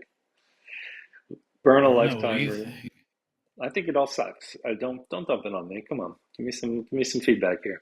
So we can spend someone's lifetime reroll, and yeah, it's like a 30% chance we can do it, and we could just spend multiple until we actually hit an 8, 9, or a 10. Let's burn Which Chappers'. I'm trying to see how many we've actually have we used anybody's. We use. We used Marks and we used the bow guy, I believe. Yeah. I'm surprised we didn't burn more than that. Oh yeah, we really haven't done too many like intimacy events is usually where you end up burning a bunch of those. Okay, chappers, save Mark Wardson. All right, we roll that one. You want? Okay. 3. All right. So Next. with the 3, yeah, there's going to be murder. Mark gains +1 permanent strength and a courage. And then next year, we would have to choose if Mark murders probably Chiswick or Bow Guy. I mean, he could murder Bow Guy. How much XP does Chiswick have? Um, 1 less than Mark. I don't know how much Mark has.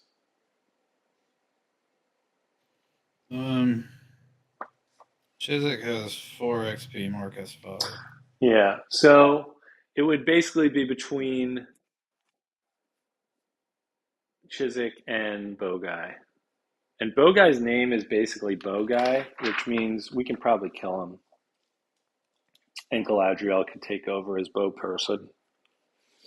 And it gets Mark a +1 permanent strength and courage.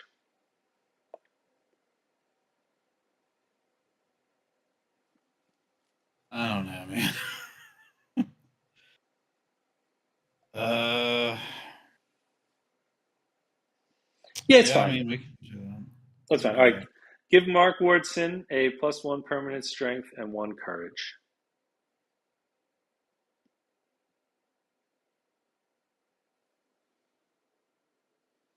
Yeah, Bo He's at guy. 5 courage.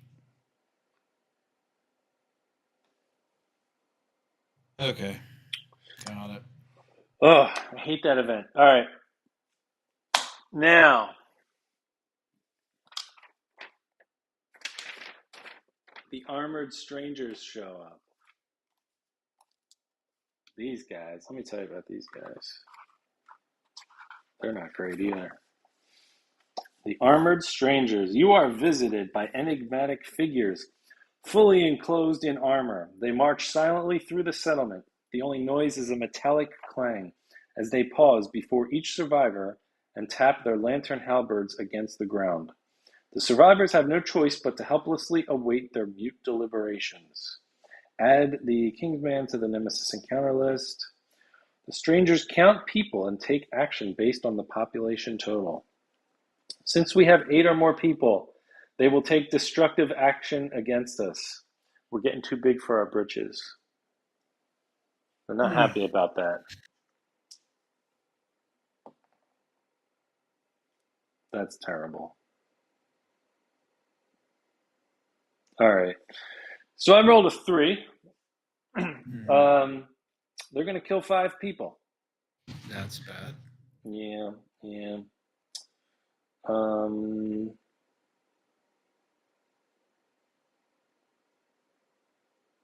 I'm going to say, since 5 people would die anyway, let's start using their rerolls here. Yeah. Yeah, Mark. It's a real downer ending to the day we killed the butcher. All right, I'm going to use the rerolls on these unnamed characters. There's one. Basically, all these are bad things. That's Okay. a 6. After everything we just went through, that literally kills Mark Ward's. Okay. Select Well, the survivor with the highest courage and execute them. can we re-roll that one? Yep.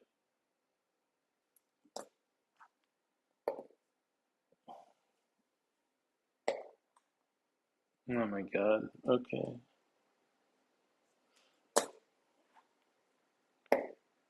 10. Oh my god, finally. Okay. Well, we used 3 rerolls, but we would have either lost 5 people or Mark. So I think those 3 nameless people's rerolls were worth less than that. So,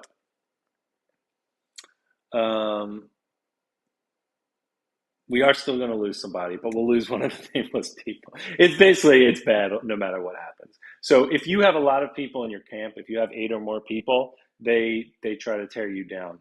If you have fewer than 8, they try to help you out and they give you a bunch of resources. But because we're just so good. So anyway, let me put this down for a sec. So we are going to lose one population. So we're going to kill one of these people who we hadn't got around to naming yet. Thank We you. hardly knew ye. Thank you, nameless person. They also add a. They also leave behind. A halberd is left in the settlement with a survivor impaled on it as a reminder. Suffer -1 population and add. Where is the? There it is. Add the guidepost innovation. So they leave their lantern behind, or their halberd behind. It's kind of a sword in the stone sort of situation here. They leave this lantern, and if somebody is strong enough to rip it out of the ground, we get a really good weapon. So we now have this card, which means that as long as we've got this guidepost in our camp, departing survivors gain +1 survival. So that's fine. Or we can spend endeavors and you have somebody try to rip the weapon out of the ground. You roll a 10-sided die. You add your strength. You need a 12 or higher. And So Tom has 3 strength. Tom has 3 strength, and we can, because we have invented heat by experimenting with lanterns, thanks to Tom, we can also make the claw necklace thingy that gives another strength. So we can make that for him, and then he would have +4, and then you would need to roll an 8 or higher. We So can give it a shot. Can you do it multiple times? you can do it multiple times.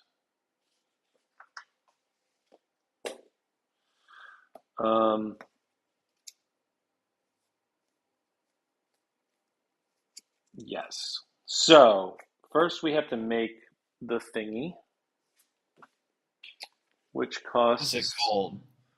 It's called the Monster Tooth Necklace. It costs 1 scrap and 1 bone.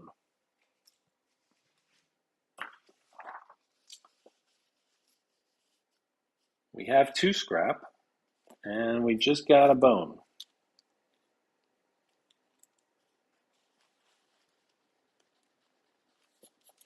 So I'm going to say we go ahead and grab that. It's a good thing for Chiswick to have anyway. Well, who makes it? The Blacksmith? Oregon guy. Yeah. Oregon Trail. Mm-hmm. All right, got one of those. I'll put it on check.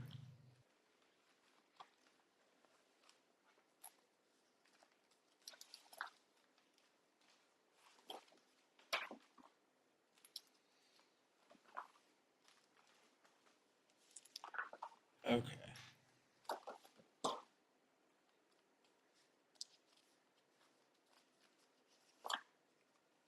And that grants an extra strength.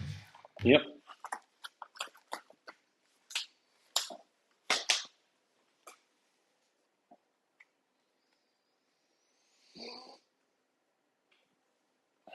Okay.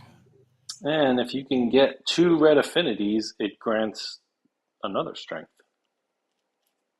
What do you mean So by 2 red affinities? the boxes when you join the colors together. So you have to have. Oh, I have 1 at least. The necklace and the bone axe make a Yeah. red. Yeah. So Okay, I need 1 more. I need 1. The skull helm has a red on it, but I don't have anything on the bottom. I don't have anything on the top with a red on it. I don't think. yeah. Marks. No, I don't think so. No, none of us do. But something to Alright. something to look out for. But that's still good. So what's he at? 5 strength now? Okay. With that, let me see. I think that's 4 string. Okay. So an 8 or better on the rolls. How many rolls do we get? Well, we should save one of these for innovating. Okay. So 4. All right. First roll. A 4. That's not good. Next roll. 3. All right. Why don't you roll the last 2? All right. Turn. Here's 1. That's a 7. And Yeah. that's a 9. There we All go. right. Okay, so Chiswick walks up and yoinks the halberd out of the ground.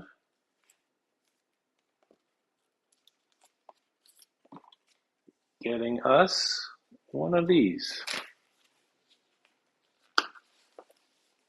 Oh. That is pretty good. 2 dice, hits on a 4 or higher, 7 strength. That's pretty good. After attacking, as long as you are still standing, you may then move up to 2 spaces directly away from the monster. So you can also reposition yourself after you attack with it. It is That's awesome. irreplaceable and unique, meaning we can only have one of them. And if the person who has that weapon dies while using it, the weapon is gone. Oh God. It does not. It does not come back with the rest of their gear. Who should have it, you think? Probably chick. That Um, makes sense. yeah, with all that strength. Now it's like basically if you can land a hit, as long as you don't roll a one, you're going to get a wound. Because it's seven strength from the weapon, four strength from Chiswick, plus your roll. So you're starting at an 11. Um, Oh yeah. Nothing we're fighting yet has toughness higher than 11. So yeah, So it's pretty wound like crazy, basically, and hit easily. yeah, yeah, and Yeah. hit. I mean, hits on a 4 plus. So really, Yeah. All right. a huge upgrade over Yeah, the bone axe, which I can bone give to axe. somebody else now. Actually, Yep. sword. Marv Hordson's already got swords. So. Yep. Who wants Okay. the axe? Does what's his name want the axe? Uh, uh, Elrond. maybe. Yeah, that's not a bad idea. You can take that. Okay, so we have one endeavor left, and we can innovate. We have a monster hide, we have a organ, and we have. I'm gonna actually. I don't know if we need the great cat bones any. Well, no, we. I mean, I was gonna use this for the spear from the lion, but we just got a much better spear than that. So this isn't a super priority to hang on to. So let's just go ahead and burn that, and then we can innovate. All right, here we go. All right. Our options. I'm not really thrilled about either of these. Pictograph lets you run away.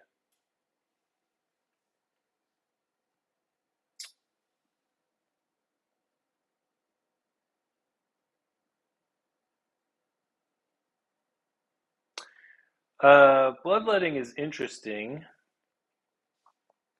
You can spend endeavors and try to cure disorders. Oh wow. You Like have to. Frederick.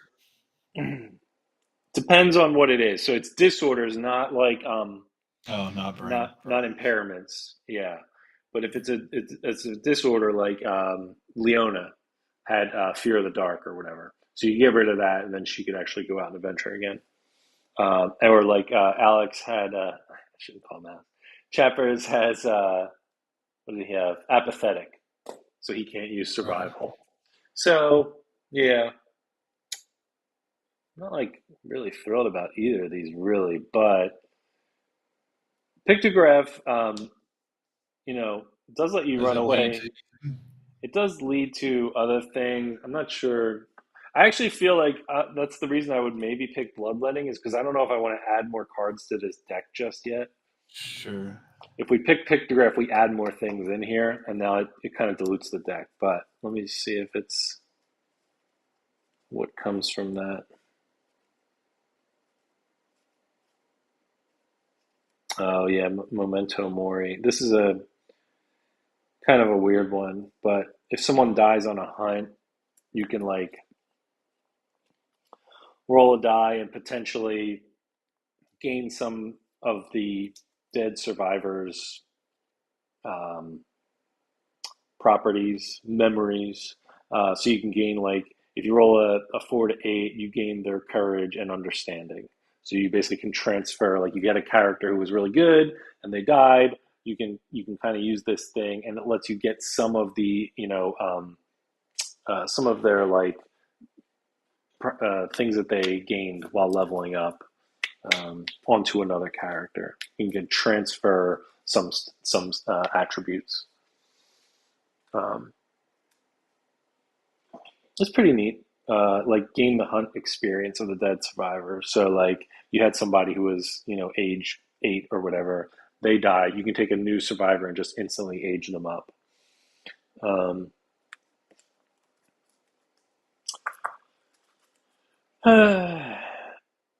yeah, I don't know. Yeah, like I don't really have a strong feeling about either one of these.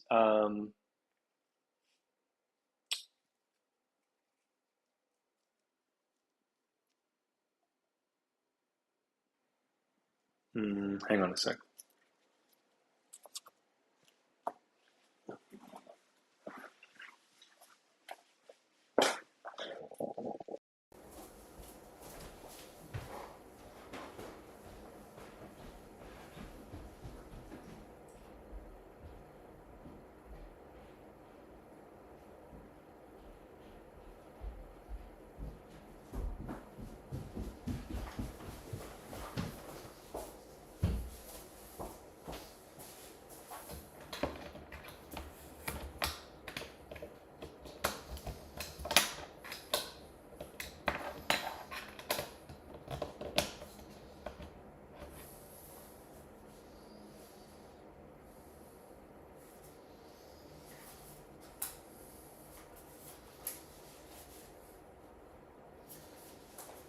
Hello? Hey. Okay. Hang on a sec. Can you hear me? Yeah, I can hear you. Okay. Yeah, my headset ran out of battery. Oh. Okay. Yeah, like I was saying, I didn't really have like a really strong preference for either one of these. I don't know if you're thinking what you're thinking about them. I would just go with bloodletting. Yeah, I mean, it gives us a chance to maybe heal some stuff up. Really, what I wanted was, more survival or surge, something like that. But anyway. Okay, so this goes back here. We chose bloodletting, so we put pictograph back. Bloodletting goes with our other innovations. And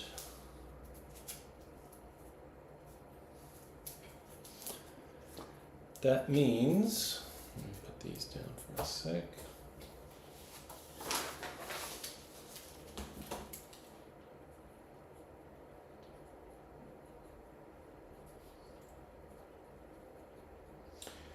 So we have language paint, ammonia bloodletting, and lantern oven. That is 5 innovations. And at 5 innovations, something happens. What could it be?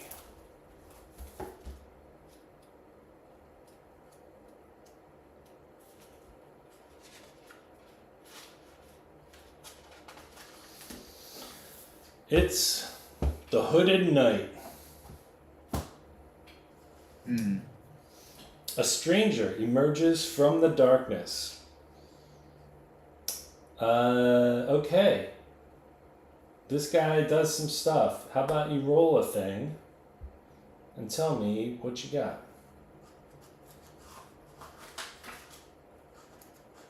A 3. A 3. The Hooded Knight insists on training the uncouth survivors in martial combat. Up to 2 survivors may spend 3 resources each to learn the Mighty Strike fighting art. Can't believe we did all this. He's not even going to give us a thing. Alright, Mighty Strike. Mighty Strike says on a perfect hit, so when you roll to hit, if you get a 10, you have +2 strength for the rest of the attack. Oh, that's pretty good. It is pretty good. It wasn't quite what I was hoping this guy was going to do, but let's see, he will be back. So 4. The hooded knight leaves with unfinished business.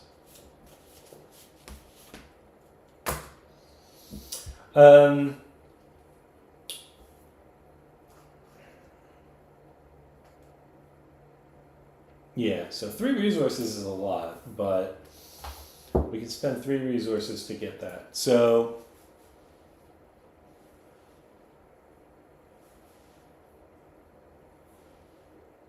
Who should we give it to? well, I guess the question is, do we want to spend 3 resources on it? True. Because right now we've got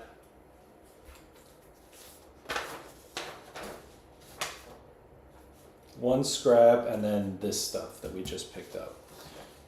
So we have 3 hides, an organ, and then this thing. So we have the fresh acanthus. Blah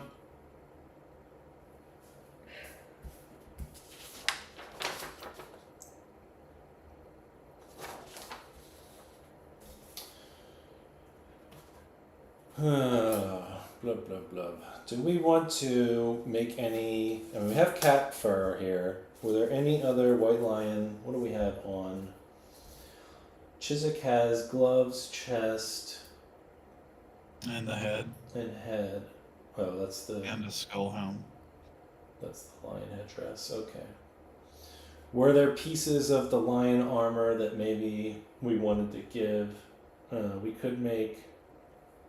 Oh crap! We just spent our cat bone. Well, we can say we had spent this instead and use the cat bone. But basically, we could make the white lion helmet. Or, Mark Ortson already has a skull helm, and so does Chug. well, yeah, but what's on the white lion helmet? Is there anything useful there? I don't remember. Hold on.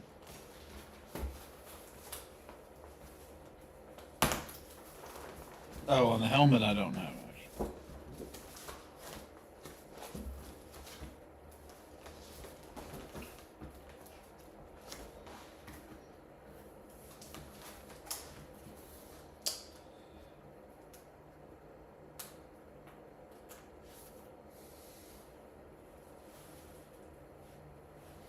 So with the helmet, you have the option to spend your action and 1 survival. And non-deaf insane survivors gain +2 strength until the end of the round. All other survivors gain 1 insanity. Not bad. The boots have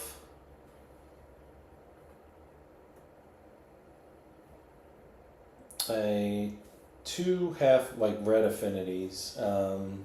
If you complete, well, you have to complete both of them, which is kind of hard to do. You get 1 extra movement. The chest piece, that, let's see, white lion coat, you have that has pounce on it. Oh yeah, you gotta use that more.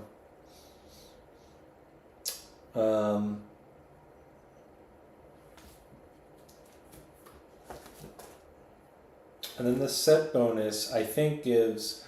So if you have like the full set of the cat gear, I think you get like +1 armor at each location. Okay, well, I think we don't have to decide right now. I think those were all the events that are going to happen. So the next thing is going to be choosing the next target to hunt. So we can leave this until then and kind of pick this up at the start of the next time and decide what we want to spend these on. But I think we've got like the Mighty Strike as an option that costs 3 resources. We can continue building the cat set to try to finish that out. We can also, actually, another useful thing would be we can unlock like the leather worker. Okay. Which gives us access to the leather armor, and even better, the shield, Oh, right, yeah. which is really nice to have. The shield gives you +1 armor at all locations, and anyone can carry a shield. There's not really like a hand limit in this game. You can have a two-handed weapon and like also have a shield. So it's useful for the tank, definitely, but kind of useful for anyone who's in melee a lot, anyone who's like, potentially getting counterattacked by the monster. So that's another way we could go. I mean, we'd basically spend, I think it's like 3 hide and a bone or something like that to unlock that.